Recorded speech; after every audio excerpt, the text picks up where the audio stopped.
On a day that seems tailor-made for football, we see two top programs in Central Illinois hook up for the right to advance in the Class 4A playoffs, both with rich histories in smaller classes, but thanks to rules and multipliers and the likes, here we are in Class 4A in Decatur, Illinois at St. Theresa High School as the Bulldogs host the Saints of Central Catholic High School. Welcome to the IHSA Class 4A quarterfinals.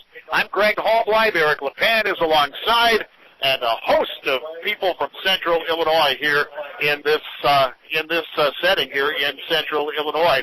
Right behind just the Business 50, or actually US 51 through the center of town, a field that's tucked away behind the school, a pretty quaint setting.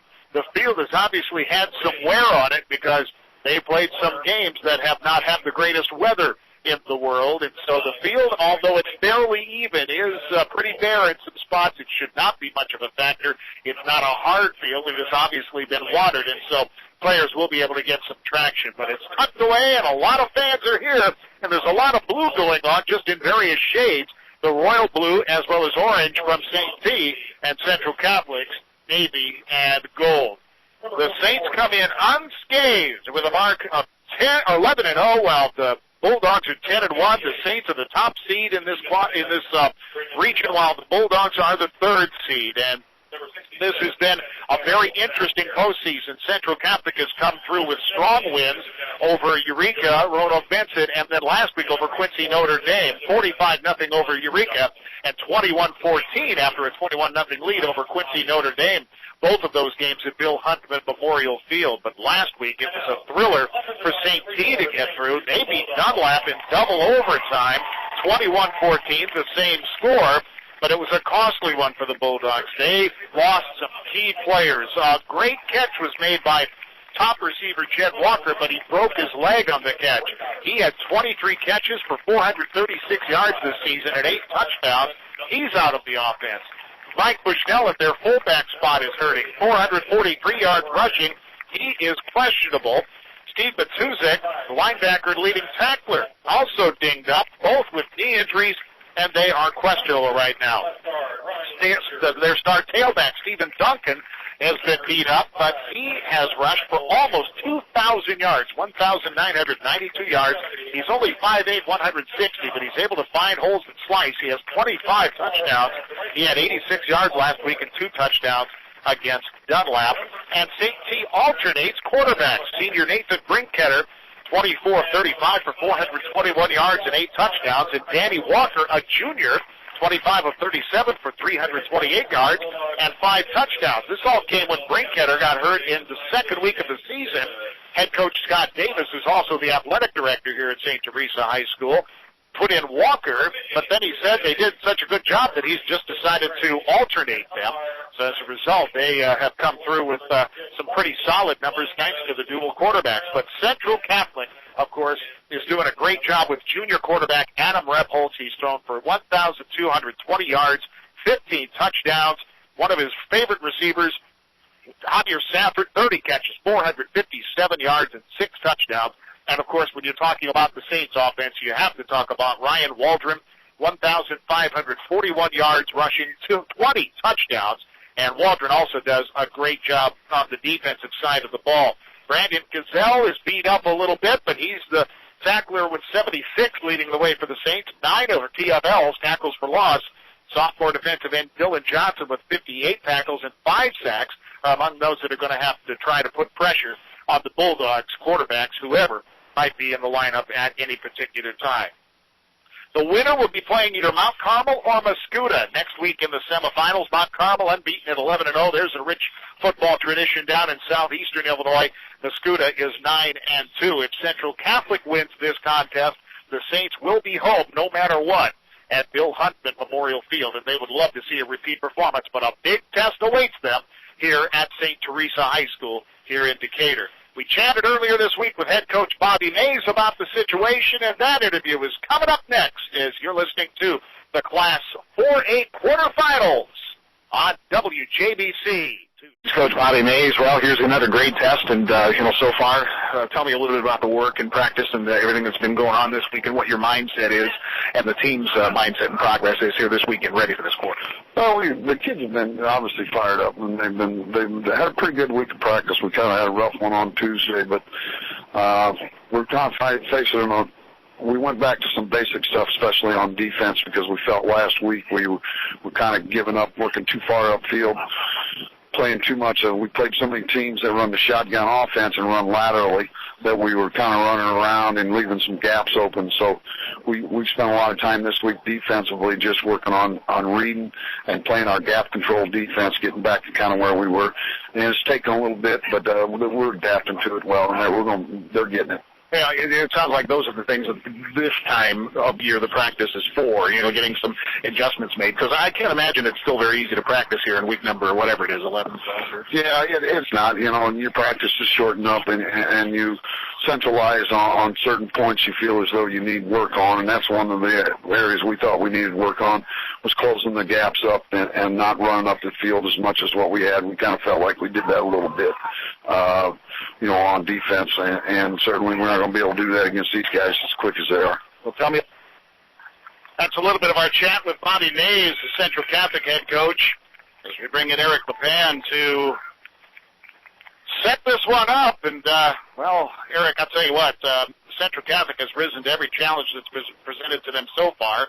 And St. P just provides the next one, but playing them down here, it's no small order here for the Saints here this afternoon. Always a challenge on the road in the playoffs, and the defense really for the Saints really need to set the tone today. They've led this team all the way. The offense, it's had its ups and downs with injuries this season. The offense is probably clicking the best that it has all year, but the defense really sets the tone for this Central Catholic Saints team. Central Catholic will be kicking the football away to St. P to get this football game started. A fresh 12 minutes on the clock. It's a busy day of football in the Radio Bloomington family, and we're glad that you're along with us here on a beautiful afternoon. Boy, they have all sorts of sirens and everything. No, that's not the scoreboard. I guess that's, what did I say that was, Max Grillen? It is a Bulldog fan that seems like he's got a nice setup down there in the end zone. And we are locked and loaded here at St. Theresa High School. The kick is on its way, and it is taken at the 12-yard line. That will be by Matt Wooden. He'll run upfield to the 20, 25. The run comes to an end at the 28-yard line. That's where St. P will start. First and 10 coming the other way, 5 seconds into this football game here in Decatur. Your officials assigned to this football game: the referee is Jason Gray. Umpire is Mike Marshall. Head linesman Jim Morrissey. The line judge is Greg Brown. And the back judge is Jason Unberzot. And they are out of the Belleville area, the Metro East area. And right out of the chute, we have one of the Central Catholic Saints that's down on that opening kickoff. Sean Stokes, one of the kickoff team members, is down there. I'm not really sure what's hurting. The trainer's out there right away, but immediately he rolled over on his back, and the officials called a timeout. He has really not moved much. He was rolling around, so it's not something serious, but I think he is not feeling too well. Probably an ankle or knee, that's what I'm guessing. They're sending the players to their sidelines, as it looks like it's a serious enough of an injury to get more of the medical personnel in. And that's not a good situation at all. Sean Stokes has been able to make some nice plays defensively. Obviously, on special teams, he's in obviously a fair amount of pain right now, but he's on his back and moving. They're going to help him up to his feet, actually. Even though they've set the teams to the sidelines, he's up on his feet, and even though he's not putting any weight at all on that right leg. Yeah, it looks like a right knee or right ankle. It's hard to tell exactly, but I think he knew right away, and the coaches and the referees knew right away, so you never know what it's going to take to get him off the field, but they're doing a good job of getting him off, and play will resume here in just a minute. Scott Davis, the head coach at St. Theresa High School. He's the athletic director here. His assistants are Bill Tapscott, Jim Davis, Mike Lease, and James Davis. And now we bring him up to the line of scrimmage, and Brinketta will get the start. The fullback is the man who made the return, Wooden, while the tailback is Stephen Duncan. I mentioned it. They're kind of beat up there, but as a result, they're able to do some things. Play action pass. Brinketter rolls to his right, throws to the sideline. Incomplete. Good defense there by the Saints' Dan Curran at the flat at the 38-yard line. It's an incomplete forward pass, 2nd and 10, and we played all of 10 seconds of football here in this Class 4A quarterfinal. Well, and you really have to watch both sides of the field. The St. T receiver going airborne to try and catch that and push from behind, but the sideline is only about 15 feet maybe, and you've got a fence behind there, so you really got to put on the brakes fast. You're going to hit chain link hard. You're going to put on the brakes whether you like it or not. Wide to the near side is Matt Moran. It's going to pitch. It's going to be bobbled in the backfield by Duncan. Duncan, as a result of the bobble, swarmed over quickly by the Saints back to the 25-yard line. It'll be a loss of about 3, maybe 2. So it'll be 3rd down and behind the chains for St. T. Call it 3rd down and 12. The offensive front, by the way, for St. Theresa includes Tuck Schaub. He is a 5'10", 180 senior. Nick Ohlendorf, 5'10", 225 junior. John McCormick, a 5'10", 225-pound senior. At the right tackle spot is Jacob Welton, 5'11", 215, and a senior. Rounding it out is Ryan Peters, a 5'9", 165-pound senior at left guard. They try something up the middle. It is stuffed by the Saints. No problem. Duncan can't find anywhere to run, plugged by a bunch of white shirts, and that will bring a 4th down for St. Theresa. A loss of another yard. It'll be 4th down and 14, and St. T will have to punt it away from their own 25. Well, they came out throwing on 1st down, maybe trying to catch the Saints napping in a 10-man in the box situation, but a lot of names we're going to be calling all day. Ryan Waldron on defense along with Blake Rave. They were just doing a great job of just attacking the football. Danny Walker punts it away. Curran stands at his own 40. Good kick, and they're trying to kick away from Curran a little bit. They'll angle to the sideline. It bounces at the 50, takes the Saints off, and then is touched and down at the 47 of St. Theresa. So the Saints will start in plus territory. 10:33 in our first quarter, and the first possession for the Saints after a 3-and-out for St. T. And the Saints are looking pretty in good field position. Well, when we got here, the wind was more of a crosswind, but it had switched more directly out of the south, and the wind really held that punt up, and the bounce really went the Saints' way. So on that side of the field, the Saints begin. And their front is coming up over the line of scrimmage.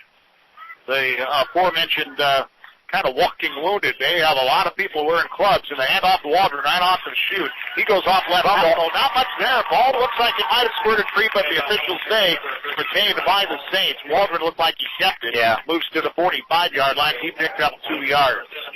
Looks like Go ahead, Eric. Second man to hit him got the ball loose, but I think as he was going down, and he just fell right on top of it. So good pursuit that time by the Bulldogs, really just plugging that hole up. Joe Ring, 6'1", 240 junior. Chris Levitsky, 5'11", 239 senior.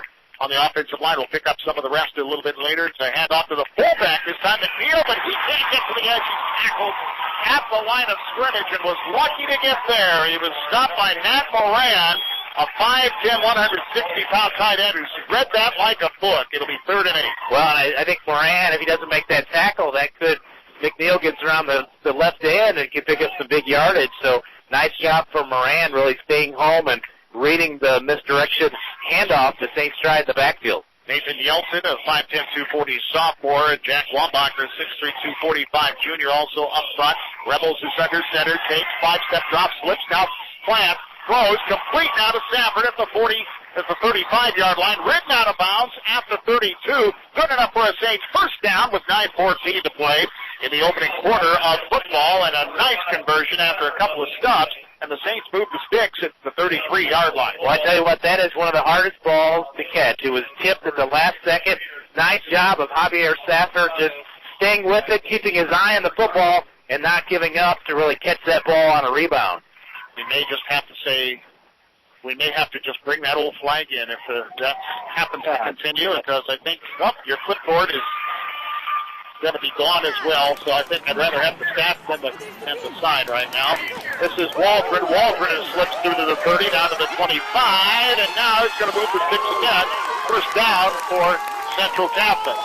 And if you want to go and try to retrieve those, you're more than welcome to. Well, I thought I was saving them, but I lost everything. If you want to go try to retrieve them, I will allow you to do that. Sorry about that. Now, it's gotten a little breezier than we thought that it would be here at St. Theresa High School. This is going to be a handoff to Waldron. Finds the hole, slices in, down to the 5 to the goal line. He's in. Touchdown Central Catholic with 8:47 to play in the first quarter of football as Ryan Waldron is in from just inside the 10-yard line. And the Saints get things started with the touchdown from Brian Waldron at 8:47. Stephen Fenger, a solid kicker, will be on now for the Saints. Well, the scoreboard, or the broadcaster's PA announcer said that was Safford on the carry, so. Waldron, very much so. Okay. The kick is up and into the trees behind the goalpost. It's up and it is good. And after one possession, the Saints are already on the board as Central Catholic has a 7-0 lead. That's with 8:47 to play here in our first quarter of football. Greg Hallbleib and Eric LePen here at St. T. And at halftime, we'll step aside. We'll have some halftime stats and much more. Well, a quick score, that's exactly what you want out of the Saints. Just a nice job on third down, picking up that big third down, nice pass play, Rebholz to Stafford, and then you hand it off to your dynamic running back, and Waldron, a couple of runs later, just scoots around and into the end zone. That flips up again. You can bring it in. I think the Saints fans over here. All right, the Saints now will be kicking the football away. St. T was 3 out in their first possession, and now Central Catholic trying to move into the Class 4A semifinals. Still early, though, in this contest. Stephen Duncan and Matt Wooden are deep to receive Stephen Fenger's kick. Again, the Saints with a drive of just about 1:45. Actually, it's 1:46. And it was a 47-yard drive. The kick is taken at the 7-yard line. This will be taken by Wooden again. Up the middle of the field he goes, and he found his team close quickly by the Saints, and now he's helmeted down at the 30-yard line. Robby Seidl makes the hit for Central Catholic. Got a little help from Austin Sherwood, but it'll be the Bulldogs at their own 30-yard line, roughly the same field position as their first possession here. 8:42 opening quarter in Decatur.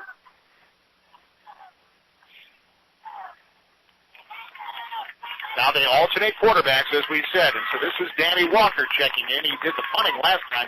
The only snap he's taken. Tailback gets the call. This is Stephen Duncan. Off right guard, he surges, crosses the 35.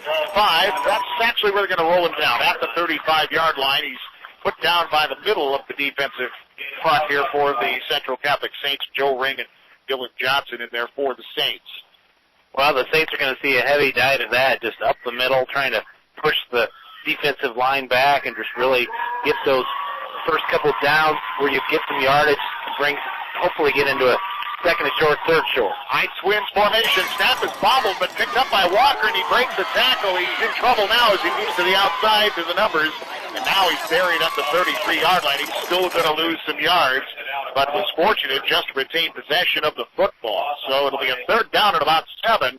St. T will be at their own 33-yard line. Well, fortuitous bounce that time, just bounced right back to the quarterback, and he did a good job of just trying to make something out of nothing, but that could have been a big turnover early in this game.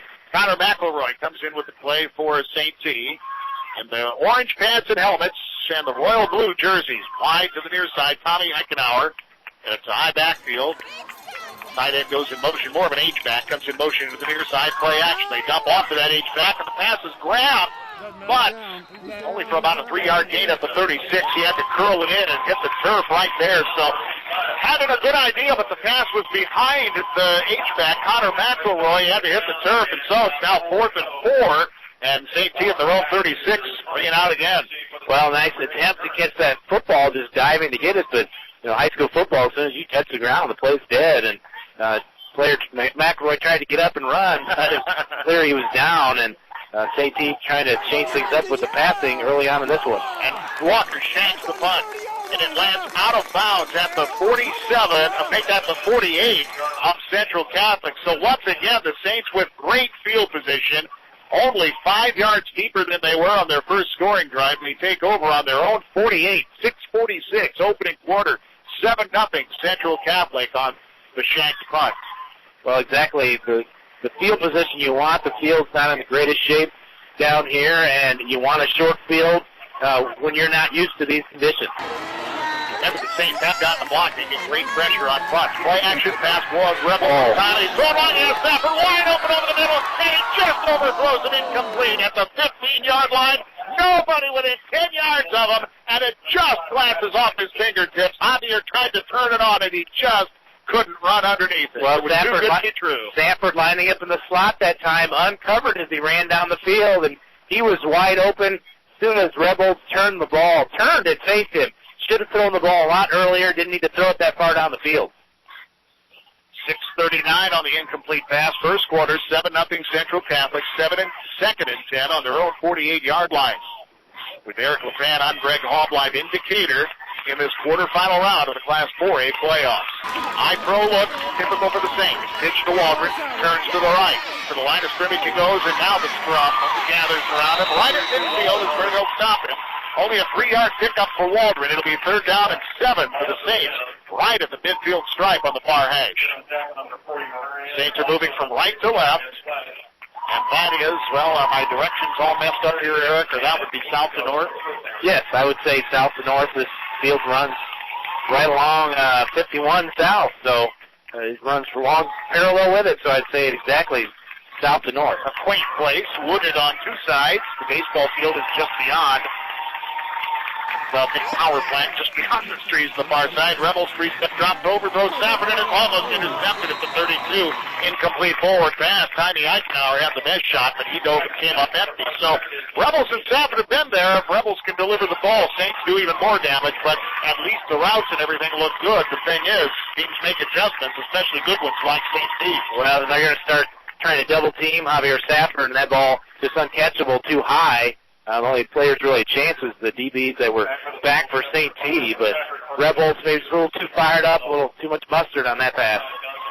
So now it'll be punt time as the Saints will kick it away. It is Eichenauer and Duncan who stand at their own 15-yard line roughly, and the kick by Safford is a high one right to Duncan, and he fair catches it at the 18-yard line. They'll probably mark it at the 17. Now they're marking him at the 18-yard line where he dropped the ball in. He took a step after that to keep his balance. They mark him at the 18-yard line. 5:48 to play, first quarter.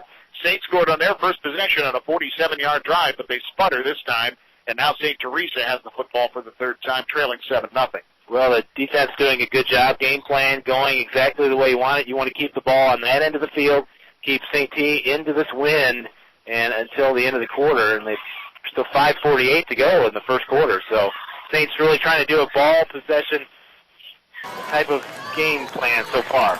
Decatur back in at quarterback. They hand off to Duncan. Duncan nowhere to go, really. He surges past the 20 to the 21, and that's just about it. It's Ring and Brandon Gazelle also there for the Saints. Well, nice job of Duncan really turning something in out of nothing. Really had nowhere to go. Just slipped by some defenders, got on the secondary, and picked up 3. Huge day of football. Again, WJBC.com will have all the scores and results. Of course, WJBC with Illinois State University football this afternoon as well. Pass out to the flat, and it is caught somehow out the flat. I was actually looking at the H-back, and it was caught by the wideout that came back to the ball. Eichenauer, it's close to the 1st down. Referee Jason Gray runs up to take a look at it. He says, we need to bring in the apparatus. They don't have to bring him far. Only from that sideline to the numbers on that side to take a look at it. With 5:08 to play in the first quarter, it's hard to tell from our angle. We're actually sitting right around the 35 to the 40-yard line on the other end of the field. Well, they actually have some grass over there to stand on because they're on the flats, and obviously on the flats it's somewhat nice, but the middle of the field looks like they've had a few tractor pulls here. Now, the only places that are about any good here, turf-wise, are the corners of each end zone. And if you'll notice that back corner of that end zone, it's even going up a little bit. Well, I think that's where the fans cut through and they've worn it out over there. So this field is, it's in rough shape, as good as it can be. I mean, they've done a lot to try to, they put, some sand down and just kind of like replacing your divot. They've done some golf course type maintenance as best they can. Duncan on the first down carry, crosses the 30, and now written down at the 32-yard line. So he'll pick up about 4 yards. 2nd and 6. St. T on their own 32, trailing 7-0 with 4.5 minutes to play in the first quarter. Well, regardless, the field ring with people. A lot of people here to see this game today. But remember, these teams have really made their mark. You know, Saints with a 1A championship way back when. St. Theresa has 3 Class 2A state championships and a 2A runner-up on their big sign there in the southeast corner. This is Duncan who takes the carry. He crosses the 30 and back to the line of scrimmage, and not much more. And the run comes to an end there, courtesy largely of Austin Joe Ring, that is, for the Saints. So it'll be really no gain on the play. 3rd down and 6 from the 32. Well, I mentioned Rave and Waldron names we'll be calling a lot, but yeah, Joe Ring is just in on every play, and just great pursuit that time by the Saints defense, just reading that sweep to the right side and just penetrating and stuffing the run. So here comes a big 3rd down conversion for St. T. They have to muster a first down in this, or I beg your pardon, they've got 1 first down on this drive. 1 man in motion, the wide out from the far side, Sam Layton. They hand off, and this goes nowhere. The Saints stuff the run. That's what they do, and they close it down in between the tackles. This time it's the fullback, Wooden, who gets nowhere, maybe a yard, and that's it. So it'll be 4th down at 5 for St. Theresa, and Danny Walker will come back in to punt the football. And remember, he didn't get a good one away, and the Saints once again got good field position, even though they couldn't capitalize. You see Ryan Waldron lining up here on the edge, and he's already got a punt block in the postseason. What's another? Well, and you got to have a short memory as a punter. You can't remember that Shane. This time he gets a good one off, but he angles it. It bounces at the 46 of Central Catholic, and then hops forward. Came down nose first, so it hops Central Catholic direction, and it's down at the 49-yard line. Saints in their minus territory just by a yard will take over, leading 7-0 with 3:03 to play in our first quarter, and Central Catholic on their own 49. Well, you look at field position. The Saints started the 47 of St. Theresa, their own 48, St. Theresa on their 28, 30, and 18. So the field position early in the first quarter of this one has favored the Saints. High throw, tip the look for the Saints. Javier Safford wide miss this side, wide far side for the Saints is Ben Henton. They hand off to Waldron, and they have that sniffed out very well. He might have picked up a yard. It doesn't look like it. No gain hardly on the play, maybe a half yard, so call it really no gain. It's still 2nd and 10. 2:45 to play in our first quarter of football, and what's been a pretty quickly played first stanza. Well, the Bulldogs doing a good job. I mean, you have to throw a little mix-up, do a little counter play. You can't just a straight run. They're going to stuff you on this one. So the Saints are trying to mix things up, get a little misdirection. High twins. It's Stafford in the slot. Harrison out wide to the near side. Move it up front. Flags fly. Stopping the clock at 2:25 in our first quarter. And it'll be an illegal procedure call against Central Catholic. So it'll be a 2nd and 15 now for the Saints in their own 44. 5-yard step off will move the ball back. Well, the first mistake really for the Saints. Actually, frankly, in a long time, at least of any sort of consequence, even if it is early in this football game. Now the clock winds with the penalties enforced and the box is set. Coach Bobby Mays of the Central Catholic Saints sitting over there with his staff of Bob Crawford, E.C. Ho, Manawanui, Jim Malinowski, Mike Mays, and Mark Parker. Play action pass Rebel. A lot of time. Goes over the middle. Has Stafford in stride. Caught it and leveled right away at the 44-yard line. Still short of the first down, which shows the damage the penalty caused, because that would have been enough for a first down without the penalty, but it's going to be a 3rd down at about 3 for the Saints on the 44 of St. T. Under 2 to play now, first quarter. Well, Javier lining up left side. Just nice crossing pattern. Just nice timing pattern between him and Rebholz. Just nice crisp pass. Low. And nice job by the quarterback. Ethan Stafford wide to the left behind twins. Fullback in for Tom McNeil. Bounces around, hit hard at the 40, but falls forward to the 39. First down Saints. The stop made by Walker on defense, but the Saints will move to 6 and 1:36 to play in our first quarter. Saints leading 7-0 and get a new series at the 39. Well, Patrick McNeil filled in when Ryan Waldron was hurt, and he's as good a running back as you want as a backup. And at fullback, you can do some quick hitters with him and catch a defense sleeping when they're trying to focus on Ryan Waldron. McNeil walks off rather groggily. I told you that he was hit hard, and he was belted. He's walking off as he's asking somebody on the sideline exactly what his name is. Well, it's backup David Murray, who's sometimes back there returning punts, so they go pretty deep, the Saints do. Murray's banged up as well, dealing with some shoulder issues. Hand off to Waldron, fights for his own running room, and his triple tackle at the 38-yard line. He may have gained a yard, and that'll actually give him 2 for the forward progress, but that's not much for Ryan Waldron's world. It'll be a second down and 8 for the Saints on the St. T 37. Well, and you can see what the game plan is for the Bulldogs. They're really going to key in Ryan Waldron, really not letting him get outside, although he's got a touchdown in this game at this end of the field. They're just trying to do a good job of controlling him. Bulldogs have defended him well. They know where the Saints' bread is largely buttered, although they're more dimensional than that. It's an I-pro look, single wideouts either way. Rebels play action, throws long, an over-the-shoulder attempt is not made at the 10-yard line. Running hard to get under it was David Murray out of the backfield, but he just couldn't catch up to it. It's an incomplete pass on third down now and 8. Well, great play action, just fake it to Waldron, try and get St. T to really bite on that fake and find somebody open or get a one-on-one coverage, and Murray had a step on his man, the ball overthrown, maybe a little bit wind-aided, but Rebels has not been too good on the deep balls so far. Breeze picks up just a little bit. Eric and I on the press box, but kind of on the level in front of it. So we're in the outdoors, but a beautiful day. Rebels on third down, looking long. He tries to find Heaton in single coverage, incomplete. Trying to get Heaton to go back to the ball, but he was busy fighting off a defender. The quarterback on that side, Connor McElroy, with some good coverage, and the flag stays deservedly so in the official's pocket. So it's fourth down for the Saints. This is out of Stephen Fenger's territory for field goal range, so they'll have to kick the football. Well, he put it away, that is. You kind of wonder, Coach has to think about this field position on really what you want to do and try some things. Obviously, they're going to punt the football, but sometimes you got to give it a shot when you've got the wind at your back and you're only on the 37.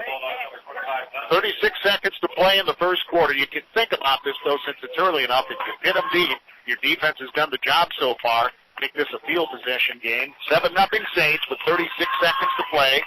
Duncan stands at his own 5, but the play clock runs down to 0, and so that'll back the Saints up 5 yards. No big deal.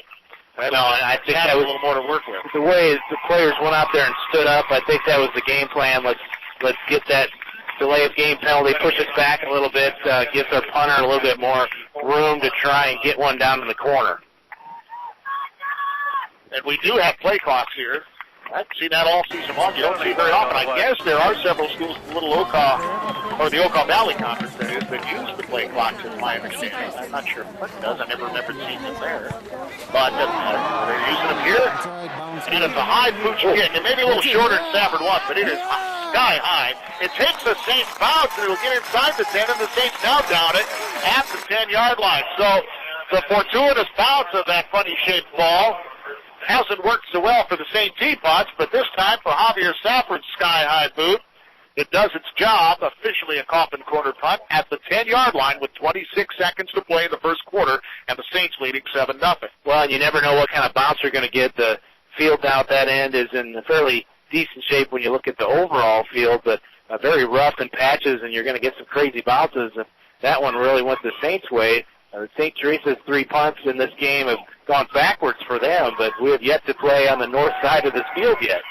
Danny Walker in at quarterback again for St. Teresa. High backs. He'll hand to his tailback. Duck a big hole off left tackle. Crosses the 10 to the 15. Dragged out from behind at the 18-yard line. An 8-yard pickup on first down. Maybe even 9 out to the 19. It's a 9-yard pickup on first down, and that may be the final play of our first quarter. We're down to 10 seconds before it appears that we will change ends.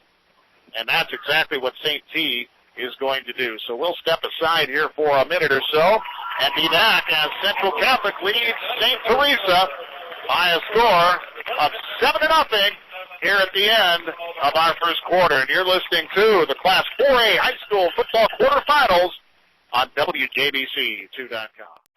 With Eric LePan, I'm Greg Hallbleib. We're at St. Teresa High School in Decatur, Illinois. As Eric take a look at some first quarter numbers here in a little bit, but the Saints again with a 7-0 lead as we head to period number 2. We change ends, and yeah, as Eric said, we finally are moving down to the south end of the field, looking off to our right.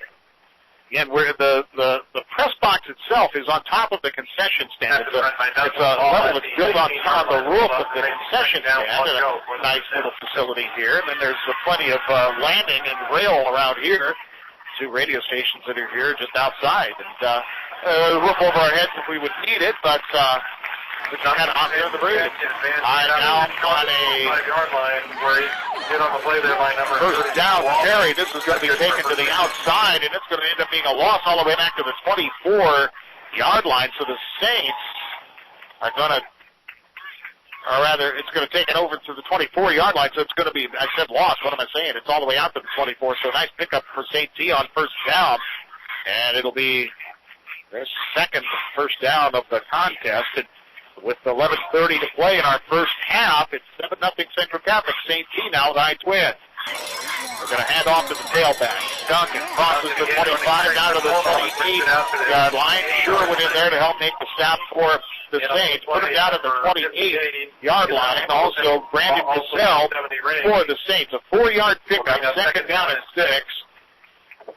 Put it on the 28-yard line.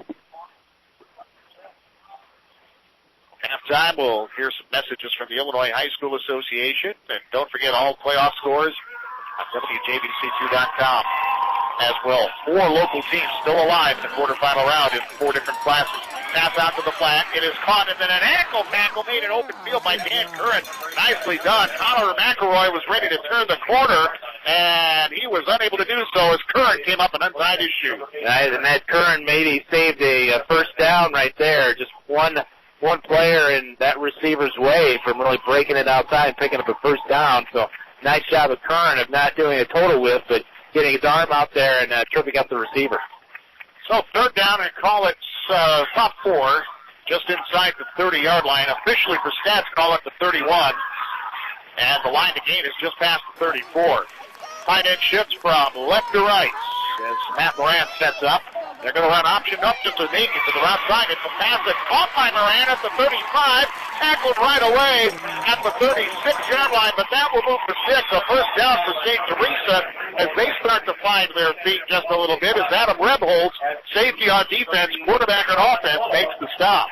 Well, the offensive line that time of the Bulldogs really doing a good job of really holding off the Saints as they did a double fake on that one before the quarterback rolled out and made that pass. So all kinds of time, and you can't give the quarterback that much time in this game.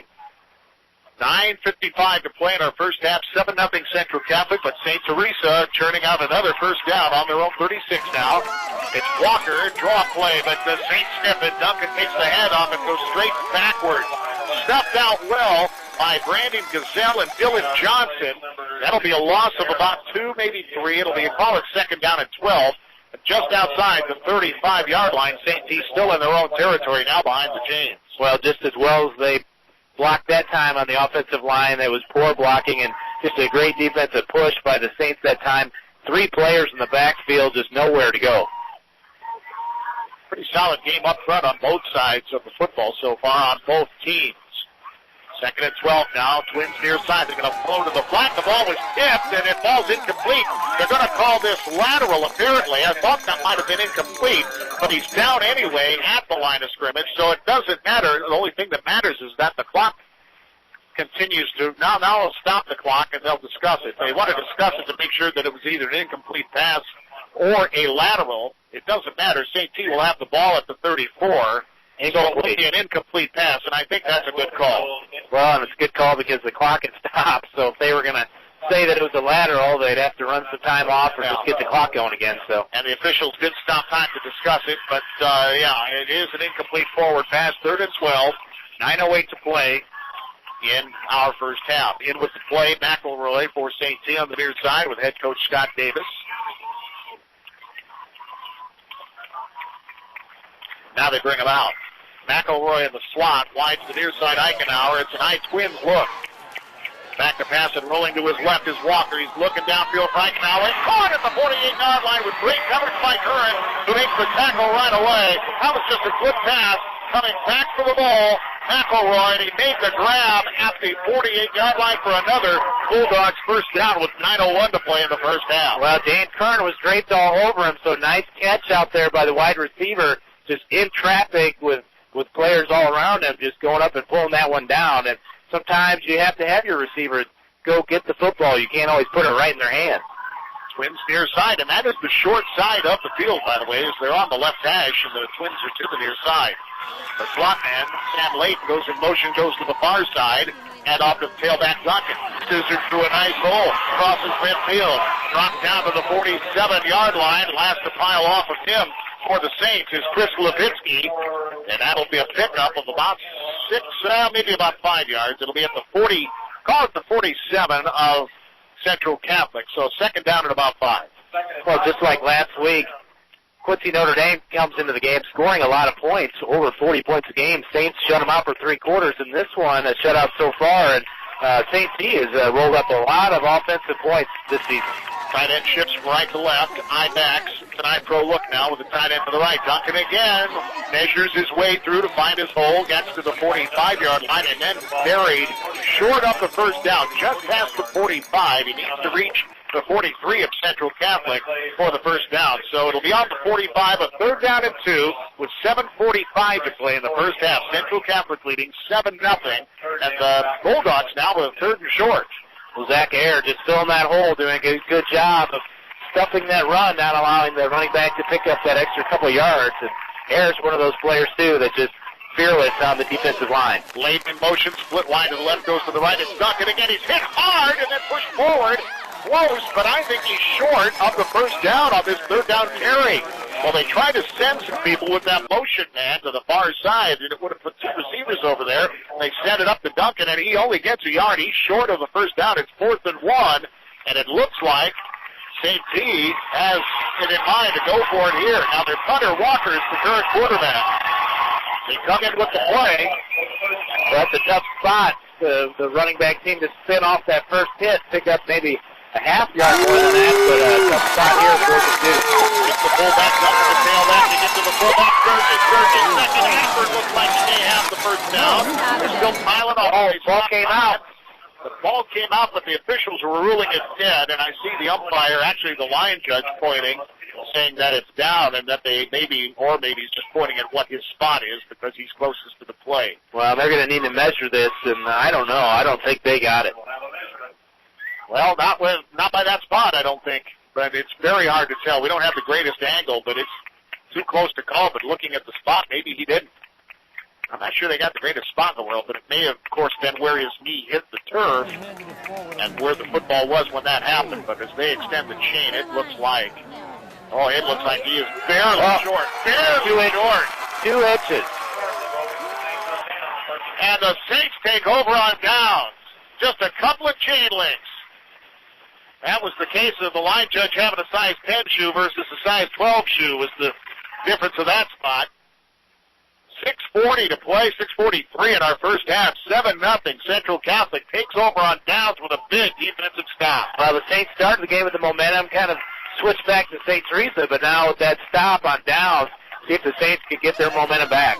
Waldron, the tailback, surges, and now St. P's bad defensively. They hit him and shove him back. Well, the Saints have made some plays, and there have been some other things available to them, so you would have to say that except for this last drive by St. P, Central Catholic has really controlled what's gone on in this football game, and now it's time for the Saints to take advantage of that right now because I think maybe, with St. P getting a little confidence offensively, even if they didn't get that first down, you don't want them to start feeling even better about themselves. Well, they have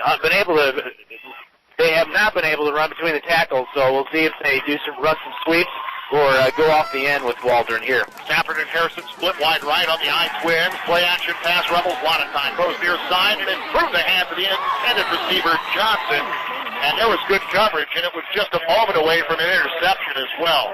Still a good pass by Rebels. A little more zip might get it there, but still it's going to be a third down and 10 for the Saints on their own 43, and the St. P Bulldogs getting a little confidence now. Well, a lot of traffic right there. A lot of players around that football and a lot of hands in there. Dylan Johnson doing a good job of getting his hands on it, but the ball was tipped at the last second.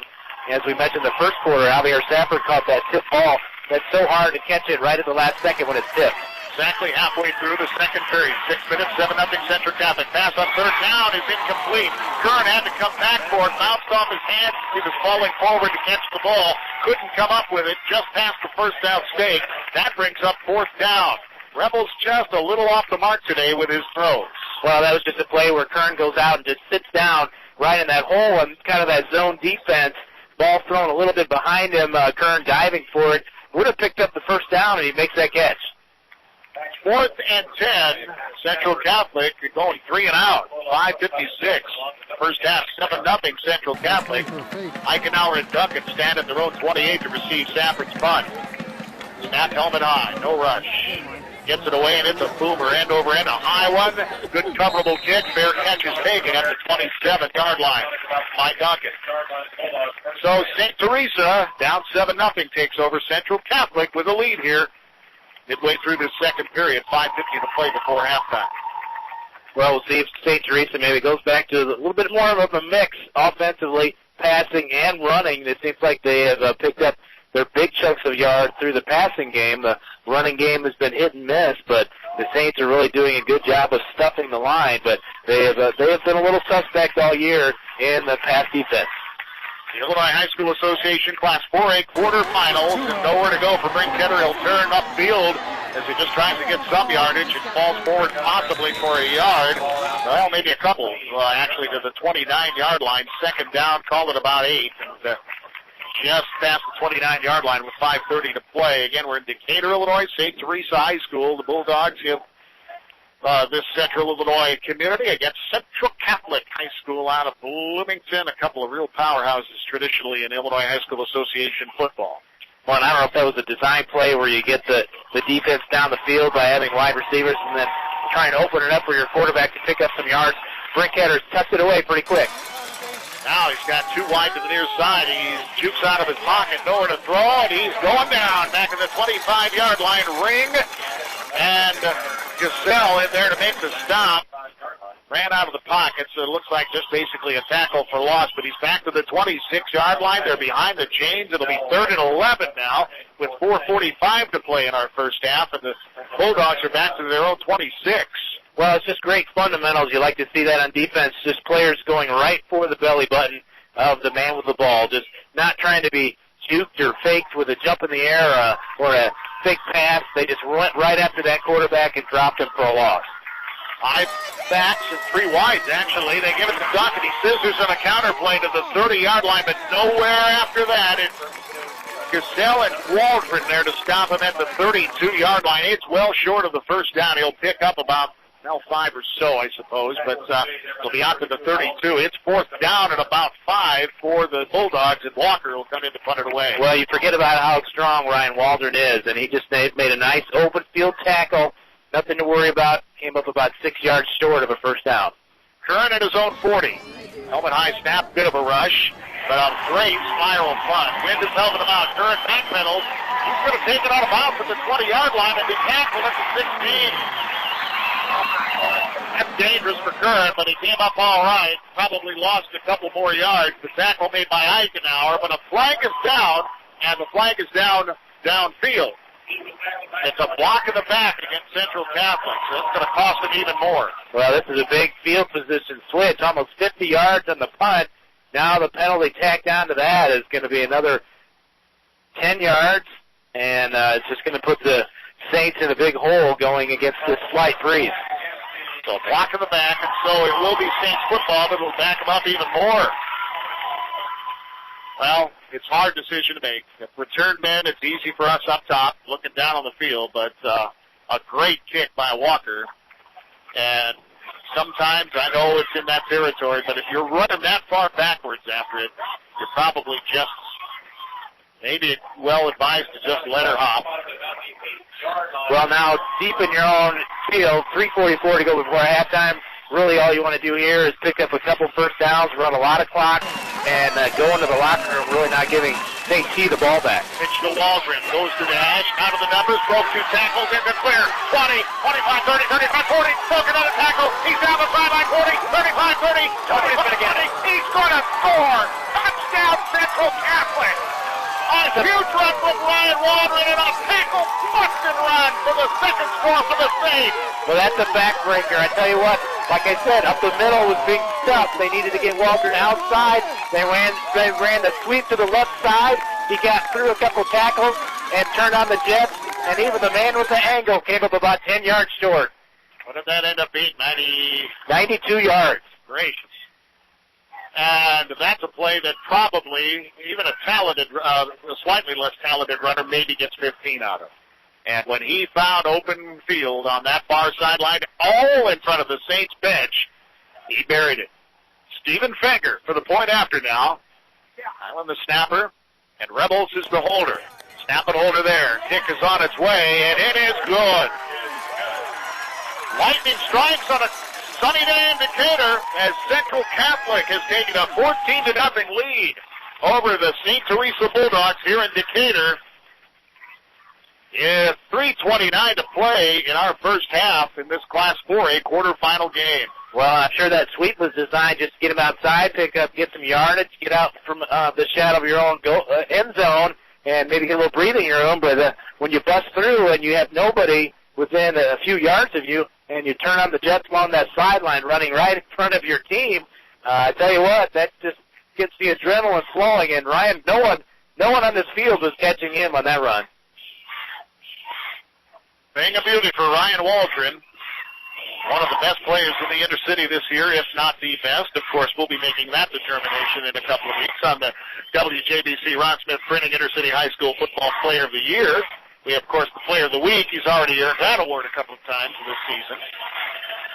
Normal Community of Providence Catholic this afternoon on WTRX 93.7. Also on WJBC2.com, Flanagan, Woodland, and Orion this afternoon. Feel free to click on that. You'll have a chance to do that at halftime. We're just going to step aside for a little bit, let you hear some announcements and some things that are going on. We'll step aside for a few minutes and come back to the second half. Pontiac Metamora also going on this afternoon on WJEZ and WJEZ.com. Illinois Wesleyan, a huge game against Wheaton College this afternoon at Wilder Field at Illinois Wesleyan Stadium. Titans trying for at least a share of the CCIW title. And Illinois State football just kicking off in Carbondale on WJBC.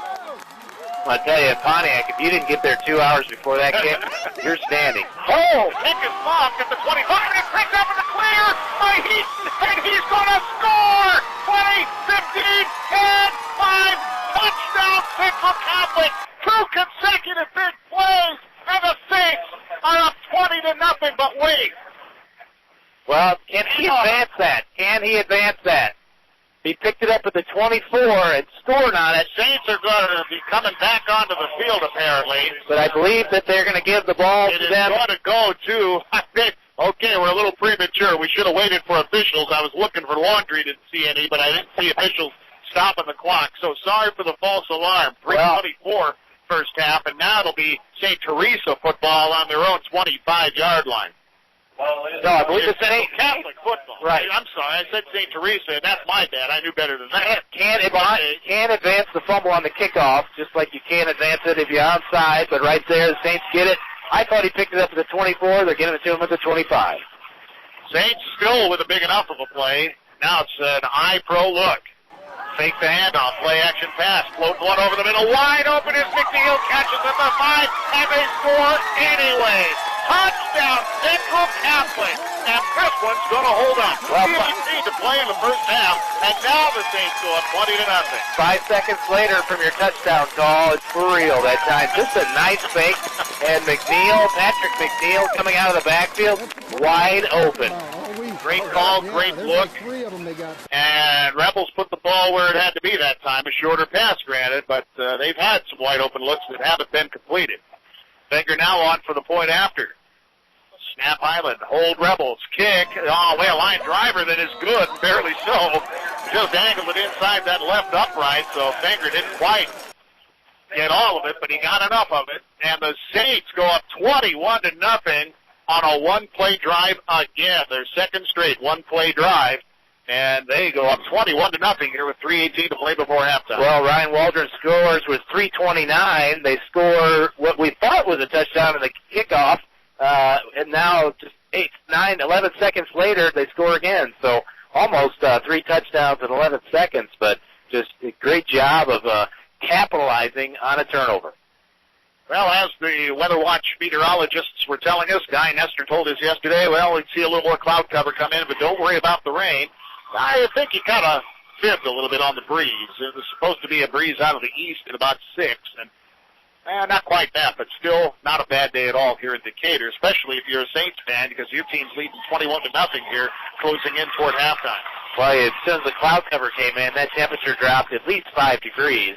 when that sun went behind the clouds. But the Saints have really heated up in the second quarter, and you look back, they were pinned at their 8-yard line with 3.5 minutes to go before halftime. It was 7-0, and now just a few short seconds later, it's 21-0. What a turn of events for the Central Catholic Saints. Fenger will kick the football away. End over end, and relatively short. It'll be taken by Wooden at the 18-yard line. Cuts to the 20, 25, still on his feet at the 30, and now buried. The ball came out. Central Catholic thinks they have it. Don't see the signal yet. The officials have stopped time at 3:11. Saints football, and it's big play after big play after big play. Wood the last to get up, but Bourne discussed with himself. He coughed it up at the 29, and the Saints will take over at the 29-yard line of St. Theresa with 3:11 to play, and the Saints just keep throwing daggers at the Bulldogs. Well, the last 30 seconds of this ball game has been unbelievable. 2 touchdowns, 2 fumbles, and now the Saints trying to just pile on with 3:11 to go before halftime. What do you have to feel like in the St. Teresa locker room coming up at halftime, especially if the Saints busted in again? Play action. Rebels going long. Has a man open. Releasing right up the goal line and wrestles away from his safety and scores. Touchdown, Central Catholic. 3 straight one-play drives, and the Saints are pouring it on with 3:04 to play. In the first half, they lead 27-0. Well, I tell you what, that catch you would have to see to believe. Javier Safford goes up and one-handed, reaching behind the defender's back, catches that and pulls it in. That young man made one of the greatest catches you will see all year long. And illegally, too. It was just good defense, but a super play by Safford. Fenger on for the point after, and he tacks on the exclamation point. It is good, and it bounces off the grilling wagon off the south end zone, as a matter of fact. Or off the siren. 3:04 to play before halftime. Quiet siren over there. Yeah, it has been. In what has been one of the more eventful minutes of football that you're going to see at any level, as the Saints bust open a 7-0 game and score 3 times to make it a 28-0 lead with just 3:04 to play here in the first half. 25 seconds. 3:29, a 92-yard run. 3:18, a 25-yard pass, and 3:04, a 29-yard pass. Just lightning in the bottle here. The last this 3-minute mark of the second quarter for Central Catholic. 3 scores in 25 seconds. So, St. T, what's got to be going through their minds right now? Well, I think they're trying to make something happen before halftime, but you almost got to think they want to go into the locker room and get this half over and really shake the cobwebs loose and try and get focus back in on this game. Central Catholic kicks it away. Ball on the tee at the 30 for Michael Fenger, and has the okay from referee Jason Gray. Gets his mates lined up and bangs it away. A little deeper this time. It takes actually a hop, and it's muffed by Walker. Picked up at the 17, though, and tackled right away at the 19. Well, the Saints did a good job to hustle downfield for the coverage because Walker let that thing hop at him. He was able to pick it up at that moment as they actually marked him at the 20-yard line.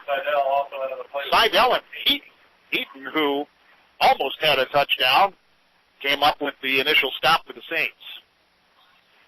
Well, just the win factor, I think, holding that football up and having hit the ground. Whenever it hits the ground on the kickoff, you just see that pursuit team just salivate because they know it's a free-for-all, and just a good job of just wrapping it up. Sometimes you got to fall on it. Sometimes you want to try and pick it up. Eichenauer near side, far side. It is Sam Layton. High back, macro look. Teams mirror each other. You saw that in the previews. You heard us talk about it. Even their offensive sets mirror each other. This is up the middle. Not much there. Wood picks the carry to the 22. So 2-yard pickup for the fullback at the 22. Second down at 8 now with 2:40 to play before halftime. 28-0 Central Catholic. Or if you went away to just go kind of maybe take out the trash or refill your lemonade, put the wash in the dryer, you missed a lot. And went back up to the speaker and heard this coming out of it. You thought we had lost our mind in Decatur. Passes overthrown to the far sideline. Incomplete. Looking for Eichenauer. Coverage by Curran. but the pass was overthrown at the 40-yard line, about 20 yards downfield. It'll be 3rd down and 8. Clock stops at 2:23 to play here in our first half. Well, I like the adjustments that the Saints have made on defense, really recognizing the passing formations that St. T's throwing at them, and really now getting the defenders back there, just double, triple coverage that time. So St. T is not going to be able to surprise, I think, the Saints passing like they have early in this game. St. Theresa with I twins. Ball right between the hashes. Sprinting out to the right is Walker. Pumps, nowhere to throw. Has to tuck it away and does so. Jukes a tackle and broke one. Now gets to the clear at the 30. And now his legs are cut out from underneath him at the 32. But not before Walker, with a good effort, makes the first down, even though it was a good open field tackle by Blake Rave. Still a first down for St. T at the 32-yard line with 2:12 to play before halftime. Well, as a head coach, you're not upset about that. It's a broken play. Nice pursuit, really just got the first down by a couple yards, so just not really much happening on that play, and if you got to pick it up on a broken play, you're not really too upset as a defensive player or head coach. Right in between the yard markers, so call it the 33 for stats. I throw, the tailback Duncan and the quarterback Walker run into each other, and that lets the Saints come in there to feed, and primarily stopping him for a loss of about 2 yards, maybe just a yard, is Zach Ayer. He's one of those that's been playing with some protection on a broken hand, but it's I'll call it just a loss of 1. 3rd down or 2nd down and 11. Well, and that just shows you when the quarterback and the running back aren't in sync. I think the players are really not in sync right now in this game, having what has just gone on in the last couple minutes. Only that 15 minutes to refocus. Pass out to the flat is caught by Eckenauer, makes a juke, but then it's hit by Walter, busts the tackle, and then forced out of bounds. Walter was on the ground. That's why he didn't wrap him up, and the only reason why. Finally forced out of bounds, but short of the first down. If we have the 3rd or 41, St. T's still in their own territory, but it'll be a 3rd down at about a yard and a half or so. At the 39, or 41, I beg your pardon, for St. T. Well, and when you look at what the St. T's given up this year, the most points they've given up in a game is 21, and that was to 11-0 Moroa, and now the Saints in one half of football has put up more than that. Big plays. Denver Johnson, Illinois State University coach, calls them gap plays, game-altering plays. Now the handoff to Duncan. He scissors off left guard, and it looks like he has the first down to stop time at 1:10 to play before halftime. And he does have it by yard, no measurement needed, so that'll move the chains to the 43-yard line. St. T still in their own territory, but trailing 28-0 to the visitors from Central Catholic High School. Well, with a minute 10 before halftime, you wonder if St. T is going to make at least one attempt to really go down the field with a passing play, make some kind of statement, try and make something happen before they go into halftime. They don't want to have zeros on that scoreboard. He goes in motion from right to left. Joins twins. There it is. To the far side, looking along. They have a man beat beyond the safety. Caught inside of the 20 by Eckenauer. 10, 15, 10, 5. Touchdown, St. Theresa. They bust one now. This time it goes for 57.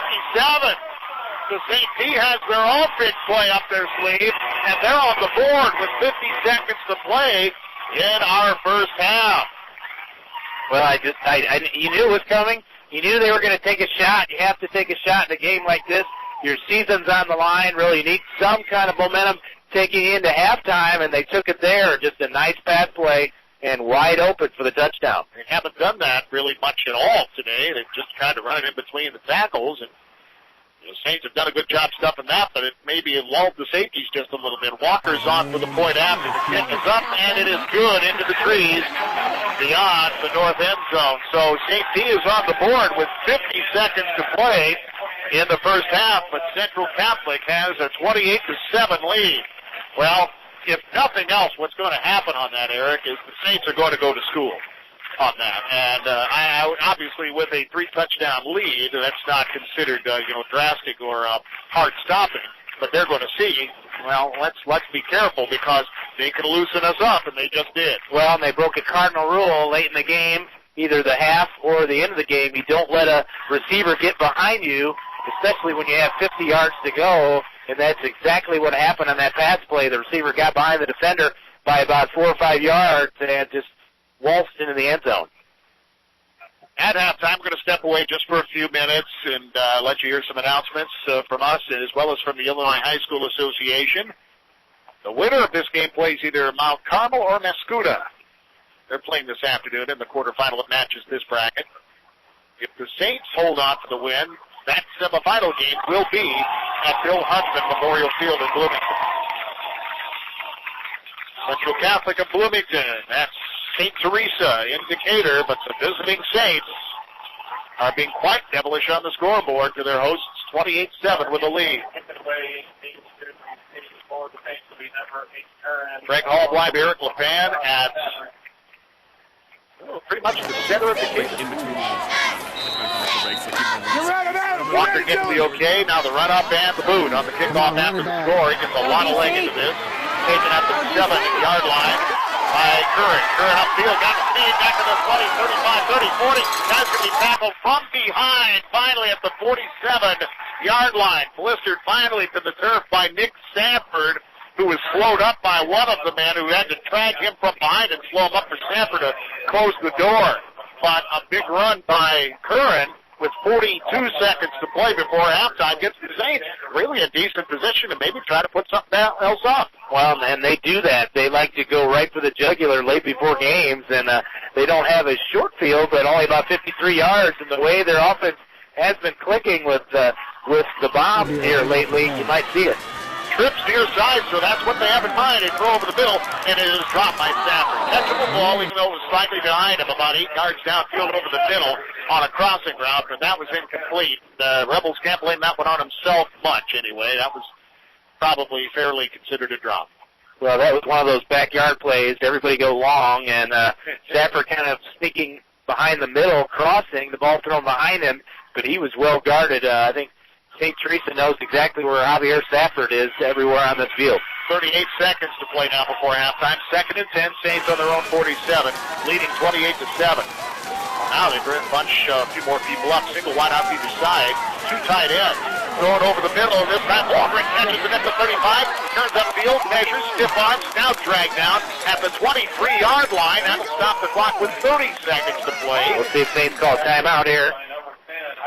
They do have the benefit of being able to bring them up to the line of scrimmage while the chains get set, and yes, the Saints will spend their timeout. The first one, 30.2 seconds in our first half. Central Catholic leading 28-7. Again, at halftime, we'll hear some announcements, and Eric and I will step away just for a few minutes and be back with the second half of football, as it has been an entertaining one for the visitors, to say the least, from Bloomington. Well, did some back of the envelope math there, and it was 42 points a game. St. T comes in averaging it, and that's through the playoffs. And Saints doing a good job of really holding them down to really nothing until the nice long 57-yard pass play with just less than a minute to go. So Central Catholic really doing a good job in this one, showing their defensive prowess and stopping this high-powered Bulldog offense, but also really going against the defense that really of St. Theresa that really hasn't given up a lot of points this season, and really taking it to them, and they're trying to add some more right here. Great call by Eric LePan at St. Theresa High School in Decatur, Illinois. The Central Catholic Saints of Bloomington are here with a 28-7 lead. The Saints with the football on a 1st and 10 from the 24 of St. T. Rebels back to pass, 7-step drop. Goes and has Curran all wide open over the middle. He bobbles and drops it at the 10-yard line. Boy, Rebels hasn't been getting a lot of help from his receivers. They've made some plays, but there have been more drops than great plays, I'm sorry to say, for the Saints, despite this 28-7 lead. Is there a flag down, or are we, the referee is... I'm not sure. I think they're talking about the clock. They need to put 3 more seconds back up. 27 seconds they're asking to be put up on the clock. So the referee Saints adds a couple ticks on the clock for Central Catholic. So 27 seconds to play now in the first half, and now it'll be the Saints in a shotgun. Trips near side, wide out to the far side. A single protector back McNeil. Looking to the far side, looking for Johnson. Jump on the end zone. Incomplete. Came out. Good coverage by Eichenauer in the back corner on the far side, and that end zone to our right. Well, Dylan Johnson had that for just a bat of an eye, but as soon as he came down, the ball squirted out of there. Nice Nice job by the defensive back, really ripping that ball from Johnson's hands, but just a touched pass in the corner of the end zone. Johnson had it for just a second. 3rd and 10 now, Central Catholic on the 24th St. Theresa, 21 seconds to play. And now Rebholz goes back under center, but he still has trips near side, a single wide out far side. Waldron is in his backfield, 3-step drop, the pass is caught, they're going to do a little hook trial. It's Waldron. Waldron is going to dance in and score! Touchdown, Central Catholic on a gadget play with 15 seconds to play in our first half, and the Saints go up 34-7 with some chicanery. Well, you got to reach deep in the bag of tricks to pull out the old hook and ladder, and I tell you, there's no better time to pull out a play like that as in the playoffs on the road. It's funny how I think I've seen more gadget plays in the playoffs than I have in the regular season. You got to try. You got to throw everything but the kitchen sink sometimes at the defense. I've seen Statue of Liberty twice in the same game by the same team. Kick by Fenger is up and good inside the left upright. 35-7 Central Catholic. I remember the 1989, I'm going to go way back here and show you how old I am, with Morris and Oaklawn Richards in the Class 4A game at Hancock Stadium. They had a fumble-rooski. They had a bounce pass, a lateral bounce pass out to the flat. They had that game was one of the wildest football games I've ever seen. It only ended up being like 14-7. And their play after play, they had an inadvertent whistle on a muffed punt that ended up fumbled away, and the kicking team recovered it, but they had to do it over because the official blew his whistle too soon.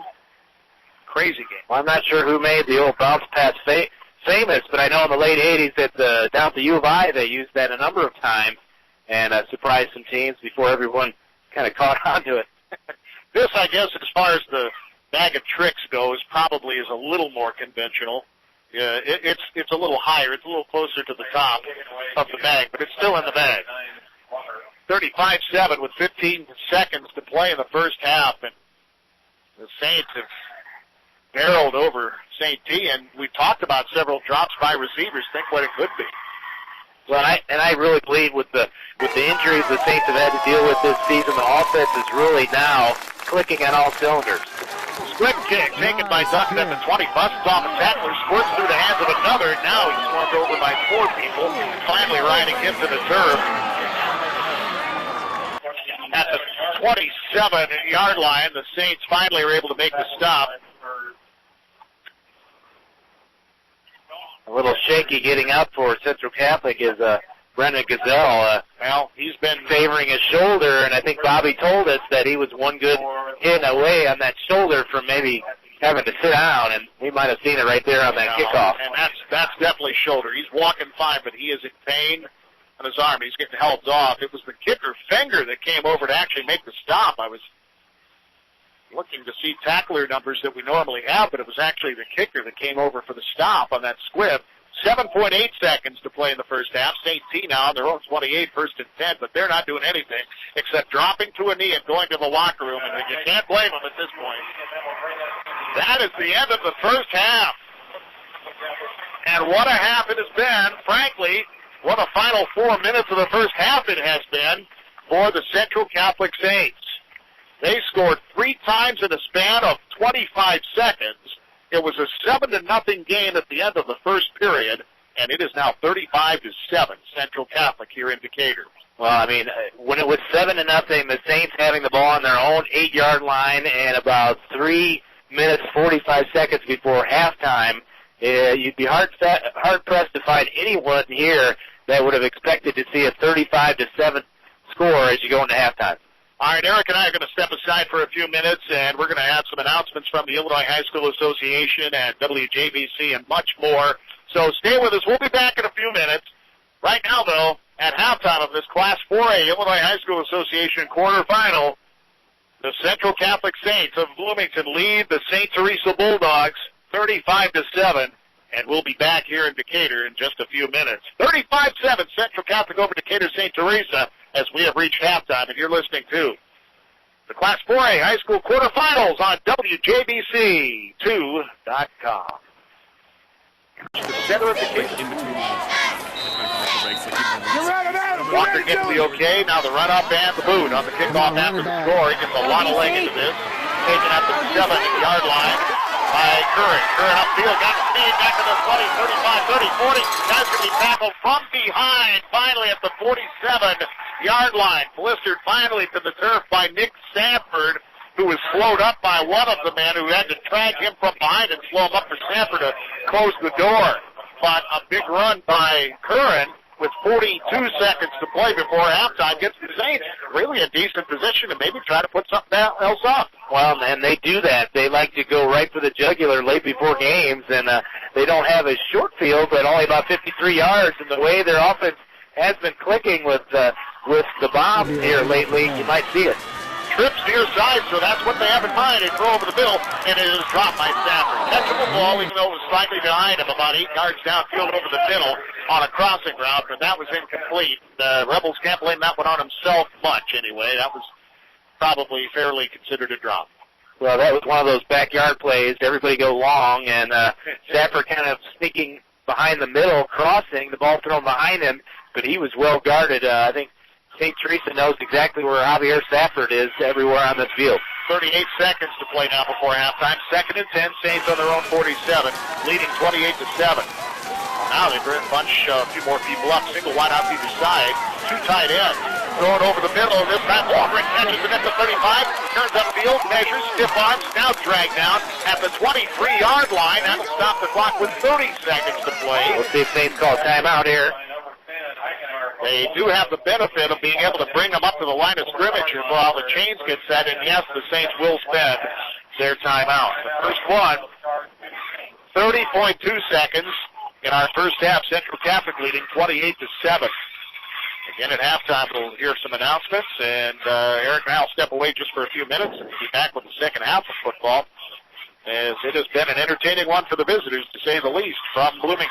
Well, did some back of the envelope math there, and it was 42 points a game. St. T comes in averaging it, and that's through the playoffs. And the Saints doing a good job of really holding them down to really nothing until the nice long 57-yard pass play with just less than a minute to go. So Central Catholic really doing a good job in this one, showing their defensive prowess and stopping this high-powered Bulldog offense, but also really going against the defense that really of St. Theresa that really hasn't given up a lot of points this season, and really taking it to them, and they're trying to add some more right here. And call by Eric LePan at St. Teresa High School in Decatur, Illinois. The Central Catholic Saints of Bloomington are here with a 28-7 lead. The Saints with the football on a 1st and 10 from the 24 of St. T. Rebels back to pass, 7-step drop. Throws and has Curran all wide open over the middle. He bobbles and drops it at the 10-yard line. Boy, Rebels hasn't been getting a lot of help from his receivers. They've made some plays, but there have been more drops than great plays, I'm sorry to say, for the Saints, despite this 28-7 lead. Is there a flag down, or are we, the referee is...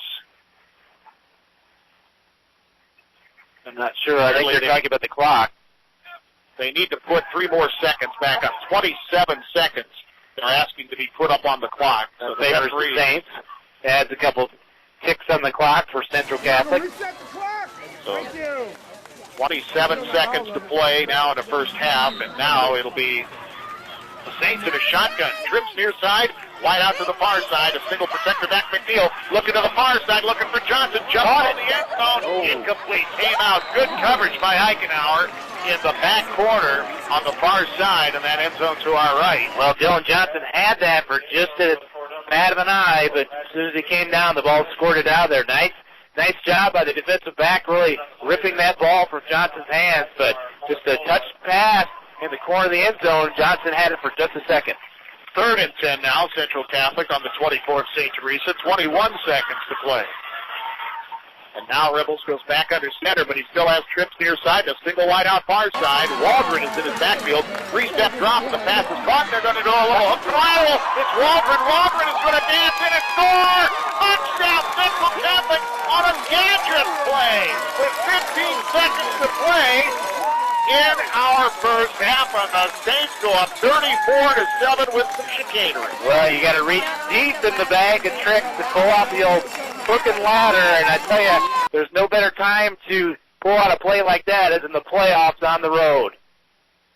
it's funny how I think I've seen more gadget plays in the playoffs than I have in the regular season. You got to try. You got to throw everything but the kitchen sink sometimes at the defense. I've seen Statue of Liberty twice in the same game by the same team. Kick by Fenger is up and good inside the left upright. 35-7 Central Catholic. I remember the 1989, I'm going to go way back here and show you how old I am, with Morris and Oaklawn Richards in the Class 4A game at Hancock Stadium. They had a fumble-rooski.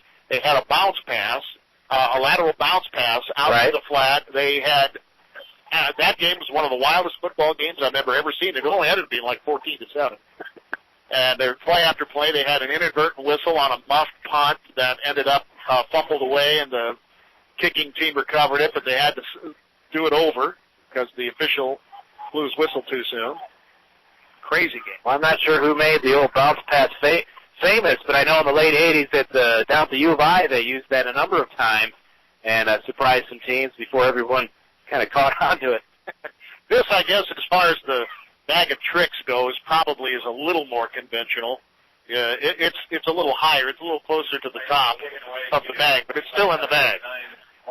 35-7 with 15 seconds to play in the first half, and the Saints have barreled over St. T, and we talked about several drops by receivers. Think what it could be. Well, I really believe with the injuries the Saints have had to deal with this season, the offense is really now clicking on all cylinders. Split kick taken by Duncan at the 20, busts off a tackler, squirts through the hands of another. Now he's swarmed over by 4 people, finally riding him to the turf. At the 27-yard line, the Saints finally were able to make the stop. A little shaky getting up for Central Catholic is Brendan Gazelle. Well, he's been favoring his shoulder, and I think Bobby told us that he was one good hit away on that shoulder from maybe having to sit down, and we might have seen it right there on that kickoff. And that's definitely shoulder. He's walking fine, but he is in pain on his arm. He's getting helped off. It was the kicker, Fenger, that came over to actually make the stop. I was looking to see tackler numbers that we normally have, but it was actually the kicker that came over for the stop on that squib. 7.8 seconds to play in the first half. St. T now on their own 28, 1st and 10, but they're not doing anything except dropping to a knee and going to the locker room, and you can't blame them at this point. That is the end of the first half. And what a half it has been. Frankly, what a final 4 minutes of the first half it has been for the Central Catholic Saints. They scored 3 times in a span of 25 seconds. It was a 7-0 game at the end of the first period, and it is now 35-7 Central Catholic here in Decatur. Well, I mean, when it was 7-0, the Saints having the ball on their own 8-yard line and about 3 minutes 45 seconds before halftime, you'd be hard-pressed to find anyone here that would have expected to see a 35-7 score as you go into halftime. All right, Eric and I are going to step aside for a few minutes, and we're going to have some announcements from the Illinois High School Association and WJBC and much more. So stay with us. We'll be back in a few minutes. Right now, though, at halftime of this Class 4A Illinois High School Association quarterfinal, the Central Catholic Saints of Bloomington lead the St. Theresa Bulldogs 35-7, and we'll be back here in Decatur in just a few minutes. 35-7 Central Catholic over Decatur St. Theresa, as we have reached halftime, and you're listening to the Class 4A High School quarterfinals on WJBC2.com. Welcome back to Decatur. It's the Class 4A quarterfinals of the IHSA football tournaments. Greg Hallbleib and Eric LePan in Decatur, where the Saints of Central Catholic are leading Decatur St. Theresa 35-7. At halftime, and we're just a couple of minutes away from getting the second half started. Eric LePan, love to hear some first half numbers. Well, we'll run down the scoring summary, and just we talked about with 3 minutes 50 seconds to go before halftime, it was just 7-0 Central Catholic, and they were standing on their own 8-yard line.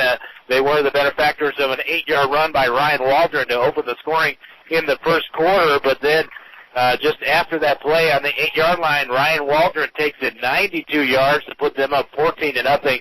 Waldron over 100 yards rushing in the first half just on his 2 touchdown runs alone. But then just 11 seconds to go after recovering a fumbled kickoff, Adam Rebholz hit Patrick McNeil on a 25-yard pass play. And then on the first play after the next kickoff, the Saints recovered a fumble and another 1-yard drive, a 29-yard pass play. Adam Rebholz, this time to Javier Safford, who made just a great catch in the end zone. That was with 3:04. So 3 touchdowns by the Saints in just 15 seconds. St. T got on the board with 50 seconds to go before halftime, a 57-yard pass play. But right before halftime, 15.3 seconds to go, the Saints did a good job of moving it down the field and ran the old hook and ladder from 24 yards out, and they made it 35-7, and that's your halftime score as we head into the third quarter. Well, the Saints will have the football, remember, to start the second half as well. We've got some other scores to throw at people. Another game of interest in the inner city. Normal Community at New Lenox Providence, and the Ironmen are up 17-0 at halftime. Pontiac is taking it on the chin at home. Metamora coming in just a juggernaut, and they're rolling over the Indians 35-0 in that ball game. And the other game of interest around the area is Flanagan is being shut out by Orion. They're losing 21-0.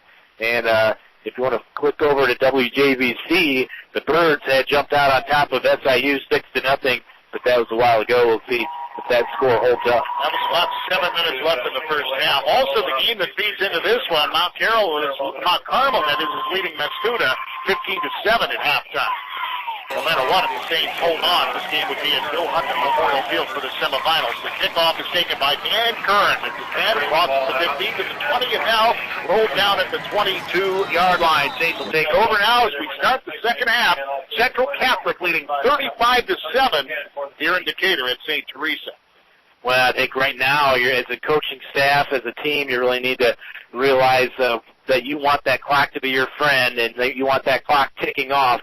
You don't want any stoppages, so you just need to keep the ball moving, the chains moving, and try and keep St. Theresa from gaining any momentum in this ball game. WTRX 93.7 and WTRXOldiesChannel.com tonight has Prairie Thunder hockey.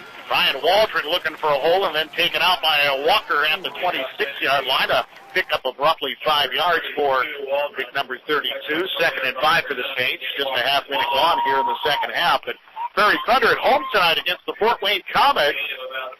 WTRX 93.7 and WTRXOldiesChannel.com, and our Radio Bloomington family has to call. Ed Hammond with the pregame at 6:40 tonight from U.S. Cellular Coliseum. I'll be there. Looking forward to that. All right, let's see if the Saints can add to this now. Tailback Ryan Waldron gets the carry, finds a hole outside left tackle, breaks another tackle, gets to the numbers, turns the corner, and now finally shoulder tackled. Wouldn't go down easily at the 47-yard line, but that'll move the sticks by far for the Saints all the way out to near midfield with 11:10 to play in our third period. Just a strong run. Ryan Waldron does a good job of just keeping his body square on the field, knowing where his blockers are, picking them up the best he can, and just really trying to break those. And when he does get that step on a defender, he can pull away. Breeze out of the southeast right now, probably 15 miles per hour or so, maybe a little stronger than that. Clouds starting to overtake central Illinois, not unexpected. And now it's trips near side, slotting out of Waldron, one back, wide out to the far side. So 4 wideouts now on first down, but they hand off to McNeil, the single setback, and he doesn't get any. Tried to get to the hash, and then was quickly escorted to the turf, and looks like no gain on the play, 2nd and 10. Well, the running the ball up the middle has just been non-existent. The Decatur St. Theresa doing a good job of just shutting the ball down right at the line of scrimmage from inside the tackles. The running that the Saints have done with good success in this game has been outside off the end. Pretty impressive 50-50 here tonight, you would imagine. $858. Not a bad take. High throw. Waldron carry. Tailback busts through. Still slicing through. Maybe tip his feet. Oh, he gets up and he falls to his knees at the 45-yard line. He picked up about 8 yards and he said, I was this close. And he was. Almost to the 45-yard line, just outside of it. Now it's going to be a 3rd down and about 2.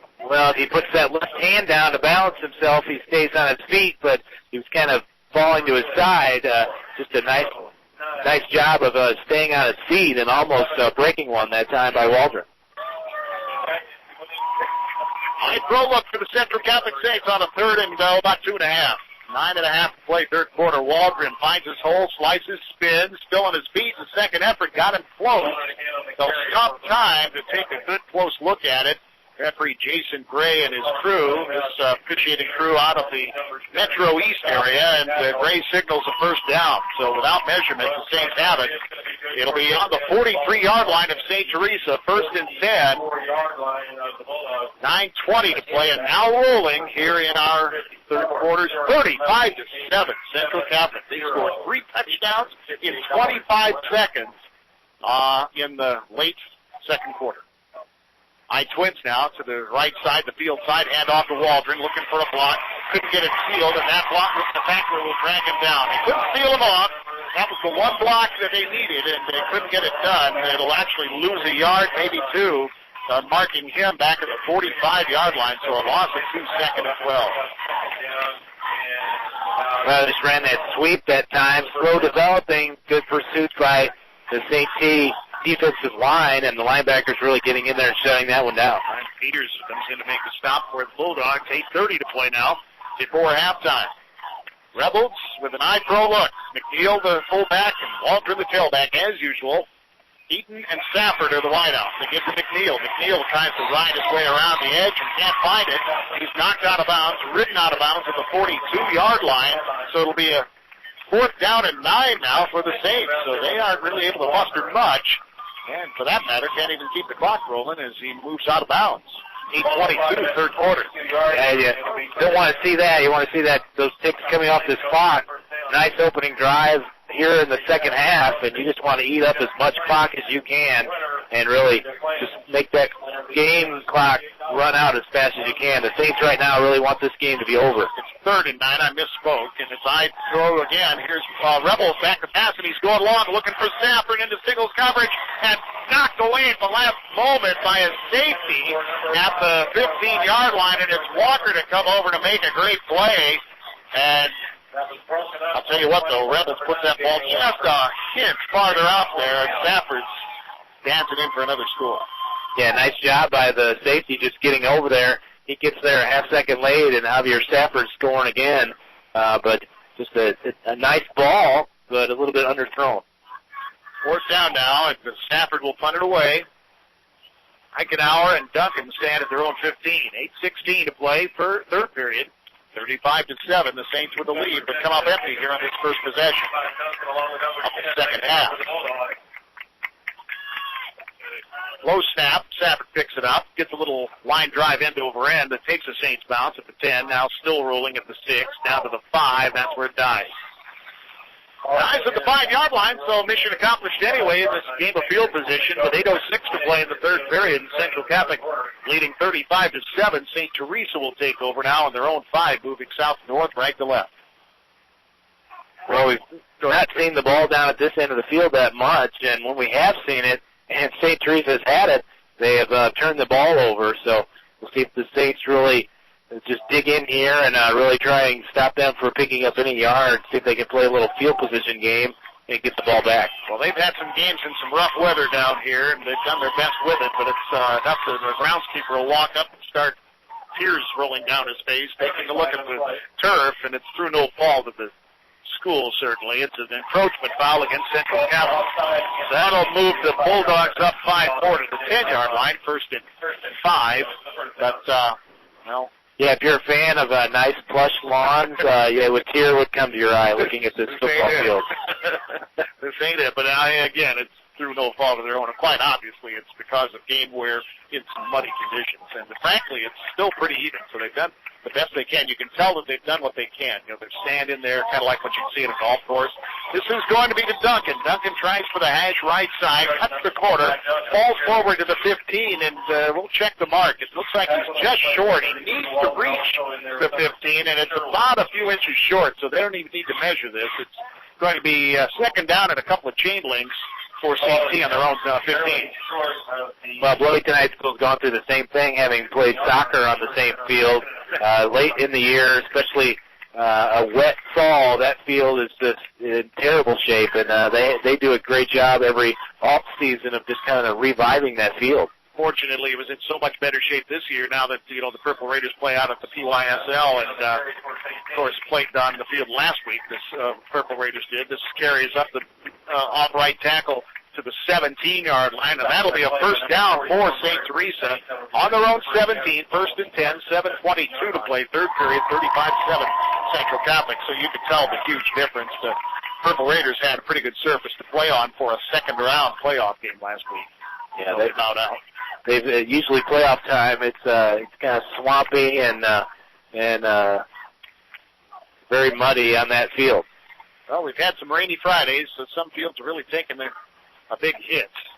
High pro look, tight end shifts to the left, handoff Duncan, nothing doing, taken down from behind to the 15, maybe the 16-yard line, and I think surging in there for the Saints was David Murray. Yeah. Nicely done by David, who's kind of battling his own injury problems. Primary return man from the Saints. Well, just a nice job coming off the end and really recognizing that run, just running right down the line and tackling the back from behind. Zell is in there, by the way. He walked off with a shoulder problem early, but is in on his defensive end spot in the Saints 4-4 look. They pitch to the near side. This is Duncan. He tries to get the block. They shed off of it, and it's the aforementioned Gazelle who pounds into the turf at the 18-yard line. So he'll get back the yards he lost, but it'll still be third and about 10. Roughly, maybe 9 for the Bulldogs. 6 minutes to play in the third. And if he's got a sore shoulder, he's not showing it there because he laid the wood on that hit, and Ryan Waldron right there as well. Just the speed to the football, and that's what the Saints have. Not a lot of size, but just great fundamentals and great speed to the football on defense. 10-1, Central Catholic 11-0 in the last 3.5 minutes of the second quarter. This game took a huge turn with 3 touchdowns in 25 seconds for the Saints. 35-7 they lead, 5:30 to play, third period. In trouble is Brinketter, the quarterback on this turn. He rolls to the outside. He just has nowhere to go except straight down, and he falls to the deck with no gain.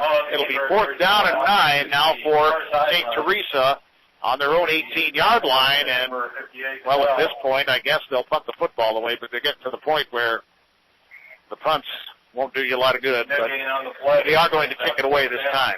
Well, then you show the speed. Ryan Waldron in there forcing the quarterback out, and we had a brief conversation with John Snyder before the game, and he really feels that Ryan Waldron can't play at the next level and it's some defensive capacity, and he just showed his speed and ability to get to the football that time. Saints went after this one, but Walker gets it away. Curran takes it at his 38.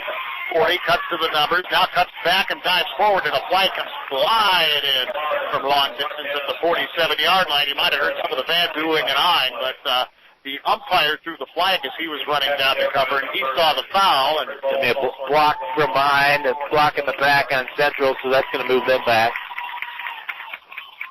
That's what it is, a block in the back on the Saints. 4:47, third period, 35-7 Central Catholic will have the football, but not quite in as good a field position as they had hoped. It'll back them up probably to about their own 32 or so, or actually about their 30 if they mark it from the spot of the foul. No, take that back, 10-yard penalty, so it'll mark it at the 35. Well, that was a nice job by the official. He threw that flag probably about 15, 17 yards. They do put their little either sand weights or little ball weights on them. A little wind aided. Got the flag up in the air. The wind with the wind that time on the flag throw. Some may be asking, okay, why is he doing that? Why is he going to throw it so far? Well, you have to mark the spot of the foul when it's a hold or a block in the back like that, because you're marking it from the spot of the foul, and you need to mark it with the flag. They go to the outside, nothing doing for Waldron. He's driven back and no gain at the 35, so second and 10. And again, just keeping the ball on the ground, keeping that clock ticking, getting this quarter to the end and switching ends. Obviously, you want to be with the wind, but the Saints really just they want that clock to be their friend today, right now, especially leading 35-7. Play action, Rebels. 5-step drop, now searches, nowhere to go. Throwing long, looking for McNeil. I'm not sure he saw that the ball was in the air. He couldn't find it, and he stopped on his route at the 25, and it lands at about the 23. He was covered, and some pretty decent coverage, actually, by Matt Moran, but it looked like McNeil wasn't quite sure that ball was in the air. He had a hard time finding it. Well, that's a ball thrown 40 yards into the wind, and a nice thrown ball. And you got to remember, Adam Rebholz is just a junior for Central Catholic, and that young man has got a strong arm, and will get some looks at the next level at quarterback. Future pretty bright for St. T. They have a lot of juniors that are in the starting lineup as well. Saints now with a 3rd down and 9 from their own 35. 4:01 to play in the third, leading 35-7. Rebels, 5-step drop, throws over the middle, and it is dropped. Johnson dove to his left and came up empty, and the ball's incomplete at the 45. Would have been close to a 1st down, but now the Saints have to punt the football away with 3:57 to play in period number 3. Well, we talked about the number of drops today, and you like to maybe, if you're ever going to have a game where you're going to have a lot of drops, you'd like to see them in a game where you're leading by this margin of 28 points, but the Saints really need to get this behind them as they move on. The playoffs, they don't need to have that many drops on offense. I didn't know any better. I'd say the wind has shifted again. Well, maybe not. It looked like it was a little more southerly. Doesn't feel like a southerly breeze. We are outside, by the way, on the press box level, but just outside. The mezzanine out here in the press box. What a good way to put it. Fair catch taken by Duncan at the 37-yard line of a good kick by Javier Safford. So St. T, 36 looks like is where they'll actually put it down. 3:51 to play, third period. Central Catholic leading 35-7. Greg Hallbleib and Eric LaFan here in Decatur, Illinois. Illinois High School Association football tournament, Class 4A quarterfinals. Winner takes on either Mount Carmel or Mascoutah. Mount Carmel is leading 15-7 at halftime in that one. And if Central Catholic holds on to win, the game would be at Bill Huntman Memorial Field in Bloomington next week. Well, Mascoutah came into that game with 2 losses on the season. You wonder if they've just gelled in the playoffs or if they were a team that played tough competition and now is playing to their size level. It's hard to gauge that when you see a team with 2 losses at this point in the season. Play action pass by Walker, throws over the middle. It's tipped, but down to the turf at the 45 of Central Catholic. Incomplete forward pass. 3:46 in our third period. 5-7 Saints.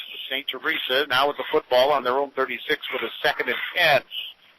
We'll cut her short here as soon as we get down to 0. Post-game on WJBC. We'll have an interview with Bobby Mays coming up after Illinois State University football. And off Duncan. Duncan slices past right guard. Just buries a potential tackler and is down at the 47-yard line, making the 48. So it's a nice run by the tailback Duncan.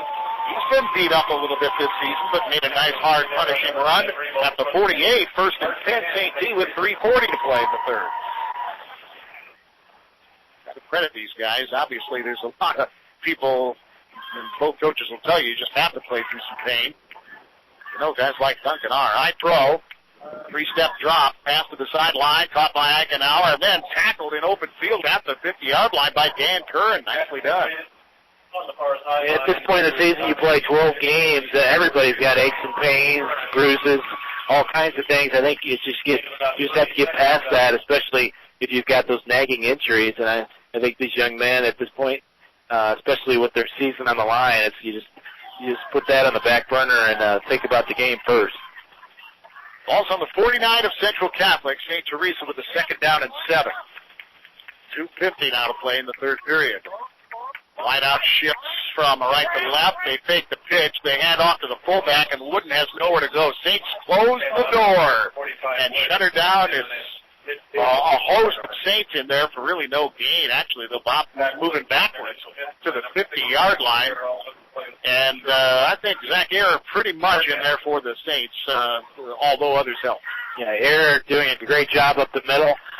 He's either getting in the backfield or making some kind of play to slow down the runner for a teammate. So, and he's been doing that all season as Zach Ayer. High swims now to the field side, which is to the left as they move from right to left, and it's going to be naked to the right. It's Walker pumping, nowhere to throw, and now he's hit and buried at the line of scrimmage. So forward, Sherwood is there, and Johnson for the Saints. And now it's 4th down for St. Theresa. Well, they're at the 50-yard line. You may be thinking down 35-7 with under 2 minutes to play in the third.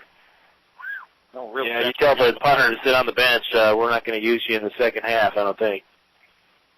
Walker is the one at quarterback right now. They alternate the quarterback, as you've been hearing, and right now the punter, Walker, is the quarterback. He's the junior. And he goes under center. They'll run the play. Nothing to lose for St. P right now. Central Catholic just wants to get another stop here with under a minute and a half to play in the third. And he's being chased, and Waldron rides it from behind and sacks him. And the Saints will turn it over, or will take over on downs in emphatic style. Ryan Waldron, unblocked from the edge, comes in and saddles up the St. Theresa quarterback at the 43, or 44 that is, of St. T. Well, it looked like a screen pass, and you got to sell the screen pass. They had nobody on the defensive line of the Saints bought that, and just 4 players within 2 yards of that quarterback, and Ryan Waldron just planted him in the ground for the sack. Yeah, forget about his offensive numbers. Hard to, but the man can play some defense as well. And he's getting a break now in offense at running back. It is McNeil at the tailback, gets the carry, goes to right guard, but nowhere to run. No gain, really, onto the 43-yard line, and it'll be largely in there on the stop. Nick Ohlendorf, one of the linemen, he has to kind of walk off a little. Nick, and maybe a yard pickup. 2nd and 9. A minute to play in the third period. Saints up big. Trying to add to it. Waldron now back in. Just, I guess, giving a breather. Not yet. Bobby's not ready to give him the rest of the game off. So McNeil back as the fullback. Rebholz under center. High twins. The left side they go. Pass to the flat. Caught by Safford. Sees what he can do. Gets the block. Stiff arms the tackler. Ridden out of bounds at the 25-yard line. Make it the 26. Nicely done by Javier Safford. First down for the Saints all the way down to the 26-yard line with 39 seconds to play in the third period. Well, lost start to stiff arm, and Javier Safford using it there and picking up an additional 10 yards after putting that arm out there. So a nice job of him, and it just shows how he can switch gears, and he put it in the top gear or high gear early on as soon as he caught that football. Safford right, Curran left in the eye pro, hand off to Waldron. Waldron looking for a block, now a hole, now driven down at the 22-yard line, trying to follow his fullback McNeil. Brought down at the 21-yard line with 25 seconds to play in our third period. Picked up of about 5. On the 21, 20 seconds to play in the first half, and with the play clock, we know exactly that the Saints will now run this play before the end of the third quarter. That's what they're doing, so we're going to step aside here for a minute or so as Central Catholic now heads to the fourth quarter in this Class 4A quarterfinal game, leading St. Theresa by a score of 35-7. No scoring in the third quarter. Saints will take control of the St. G 21 when we come back for the fourth. And you're listening to Hall Live. We're at Decatur, St. Theresa High School, as the visitors from Bloomington and Normal, the Central Catholic Saints, have a 35-7 lead over Decatur St. Theresa here as we now enter the fourth quarter, and the first play in the fourth quarter is just a play-off tackle for a couple of yards. It'll be a third down at about 5 from the 21-yard line for the Saints driving in St. Pete territory. Well, back now with the wind to their back, and they've scored at this end of the field their first possession of the ball game in the first quarter, and that was Ryan Waldron. Timeout taken. Play clock down to 2 seconds. Saints had to set the timeout. Keep it here. As the breeze whipping every so often, southeasterly right now, and I'd say it's a little more than 15 miles an hour. I know we're expecting some rain later, maybe tomorrow, and through a large part of the early part of the week. Nothing today or for any of the afternoon games. But a little more cloud cover rolling in. We came here to bright sunshine. Still some light sunshine, more hazy now than anything with the cloud cover rolling in. But still a beautiful day for football. And Ohio State and Illinois are leading, or tied at 7. That's the ball game. Well, that might be an exciting one, and I think what Illinois' one of their main goals is today is just really trying to stay in that ball game like they did last year against the Buckeyes. And obviously, you want an upset, but if they can just really stay tight, I don't think a loss to number 1 Ohio State is really going to hurt Illinois at all. You can hear that game on 93.7 WTRX, the oldies channel, after high school football, and then we'll go right to hockey at 6:40 tonight on WTRX 93.7. The Prairie Thunder at home tonight against the Fort Wayne Comets. That's our sports night in Radio Bloomington, both on WTRX.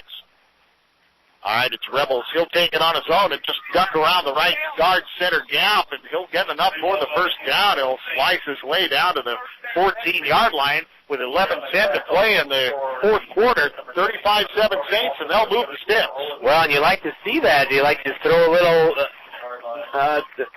deception at them, a little option that time, and Rebholz really doing a good job of taking that pitch and tucking it away. And you might see that a couple more times here before this game's out. Rebholz under center in the high pro. Tailback Waldron, nowhere to run. They tried something over center guard. Not there.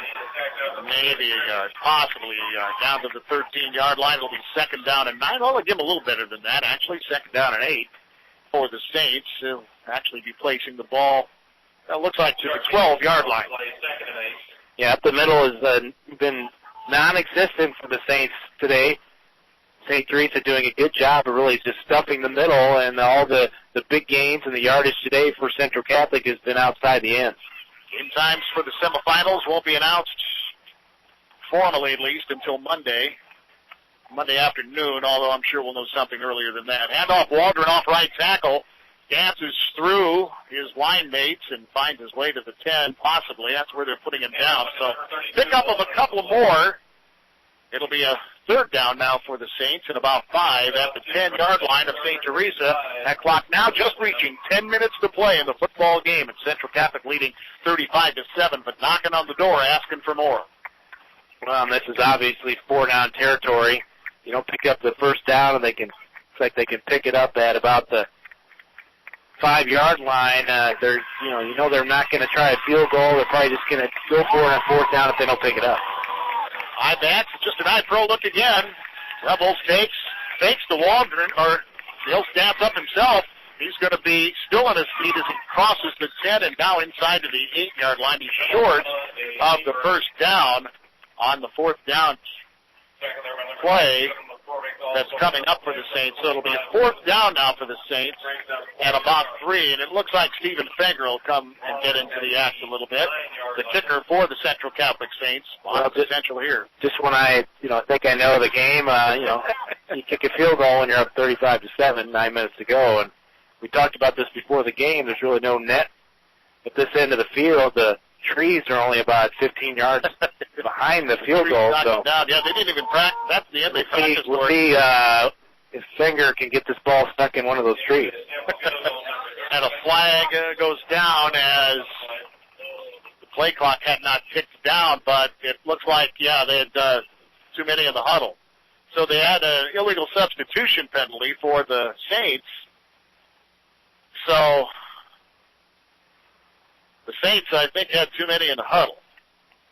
Apparently the call was an illegal substitution as part of the Saints. Well, it pushes Michael Fenger back 5 yards, so instead of a 22-yard field goal, this will be a...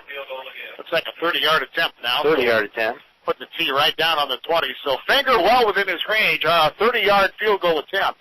Clock rolling with 8:35 to play in the third period. And the snapper, Rebholz is the holder. Snap and holder there. The kick has tons of distance. Looks like pretty good direction. It is up and good. Michael Fenger connects from 30 yards.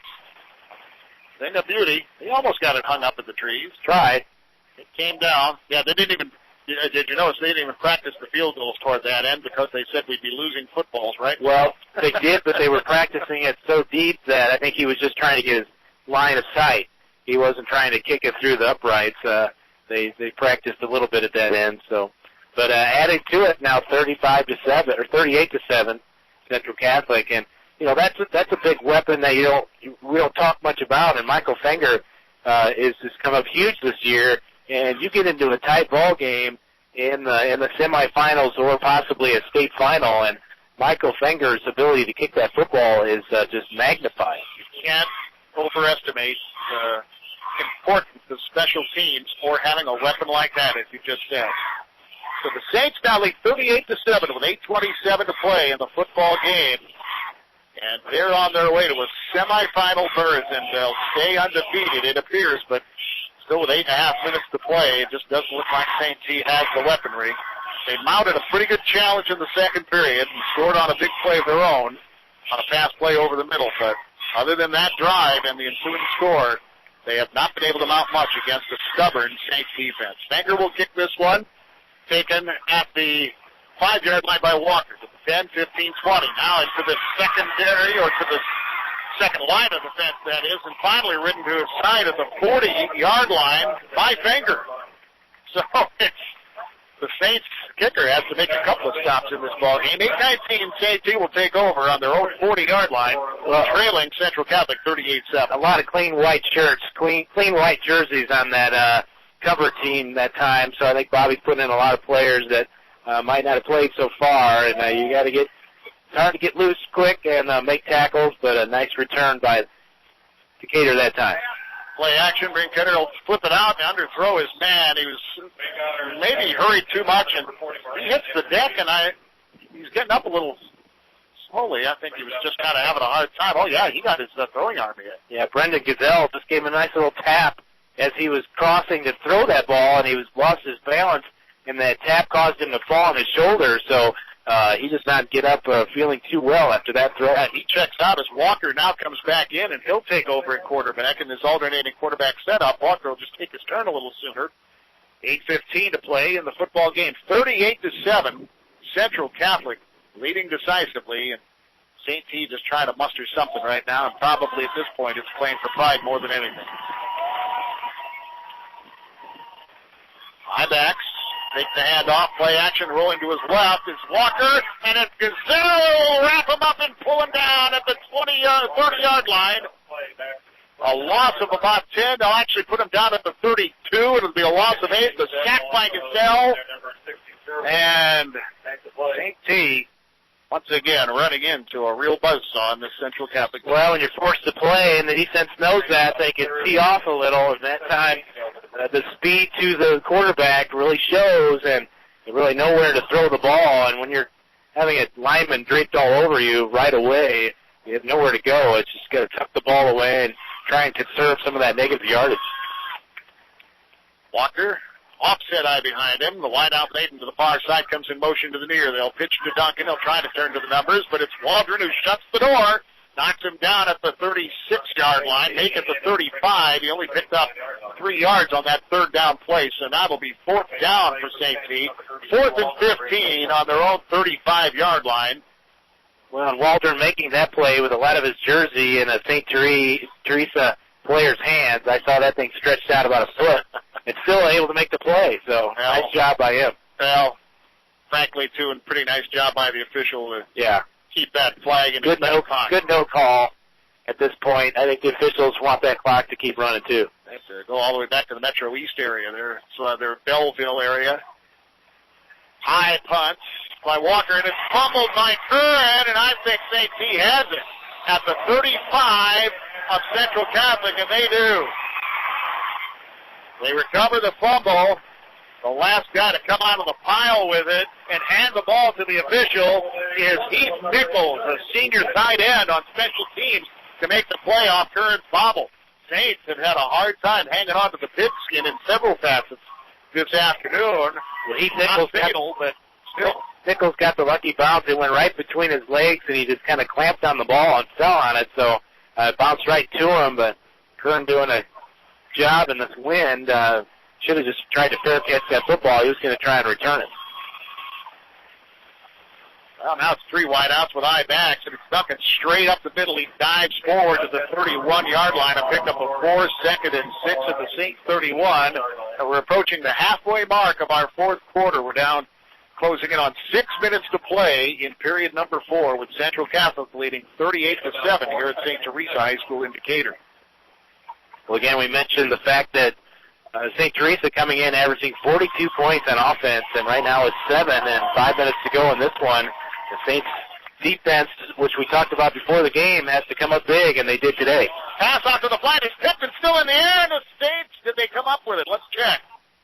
No, it'll actually be brought down by one of the St. T linemen is where it ends up landing in the lap of John McCormick, I believe, who surrenders it to the official. At 5:40 as the clock continues to roll, thanks to what actually was a completed pass to a lineman, although legally because of the tip. Well, nice job by Brendan Gazelle, just recognizing that quick out, jumped up, batted that ball. Just a great move to to jump up as quickly as he did as soon as the quarterback threw that ball out there. Ended up being a 2-yard completion. So 3rd down and 4 for St. Theresa. The I-Pro look. Ball on the right hash as they move from left to right, north to south. And off to the fullback, and they dive inside the 45 Wooden fights down to the 26. Still short of the first down, though. So it'll be 4th down at about a yard with 5 minutes to play in the football game. 4th and 1 for St. Theresa on the 26. Central Catholic trying to maybe make a stop or just kind of ride out this final now 4:45. Our postgame, by the way, will be on WJBC after Illinois State University football. Our postgame interview with head coach Bobby Mays of Central Catholic High School Saints. Tight formation, 1 man in motion. Tailback Duncan surges through, has the first down, still fighting for more though. Down to the 22 he goes, and he'll move the chains. It's McNeil finally to make the stop with Sherwood hanging onto his legs.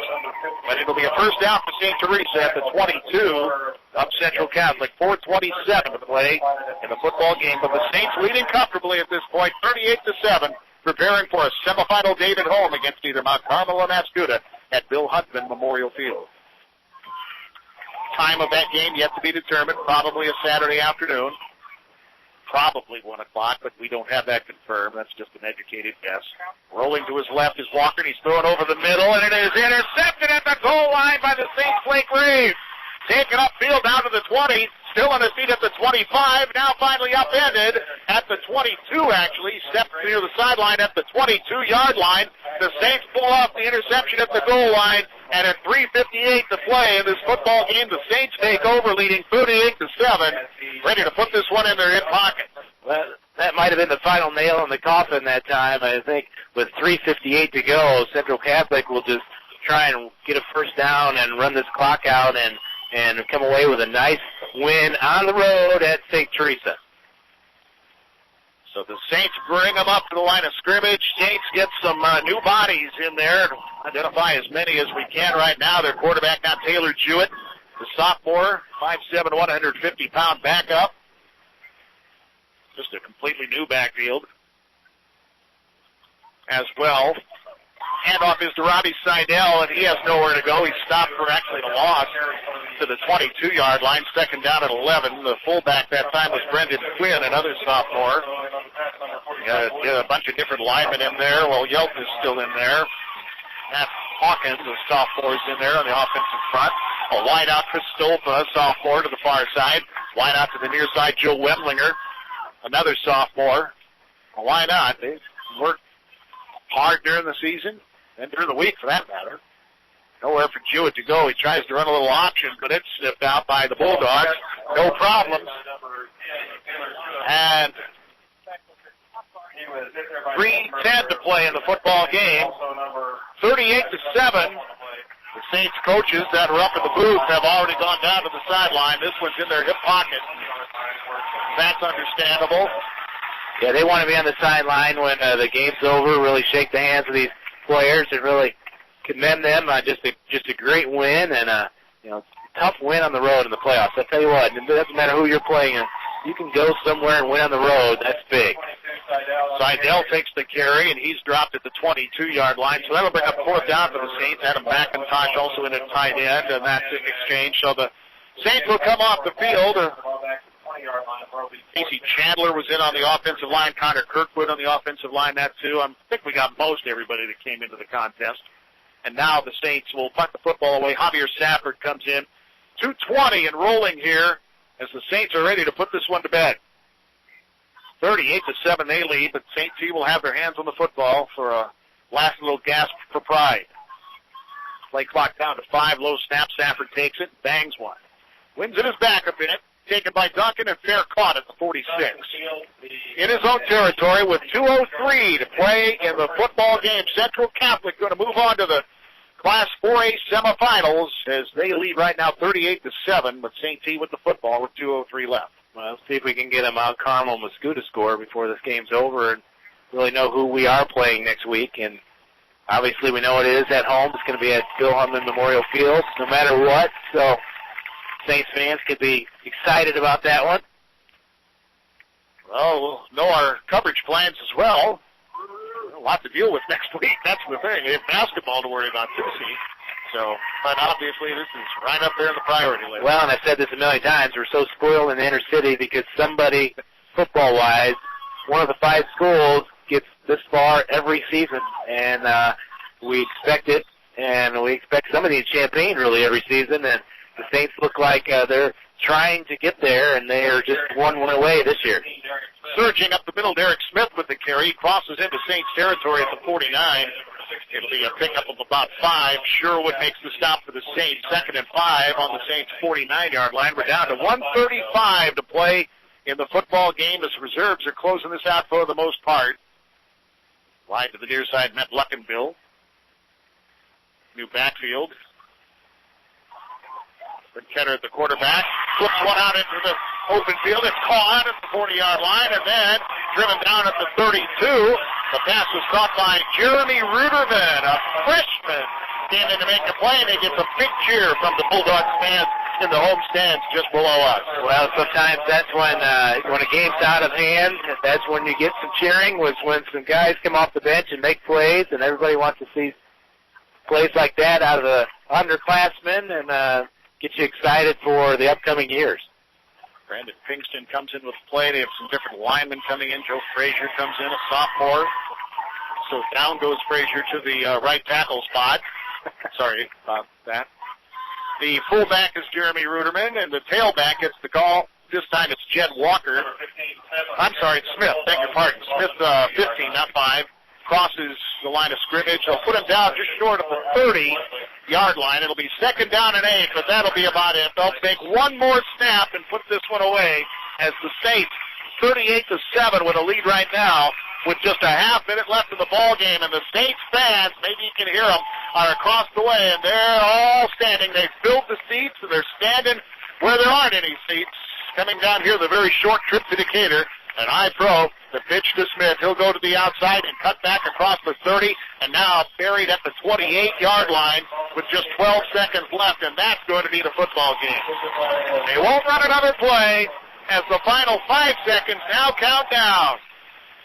As Central Catholic moves to the Class 4A semifinals, they will host either Mount Carmel or Mascoutah next weekend as the game comes to an end, and Central Catholic wins here in Decatur over St. Theresa by a final score of 38-7.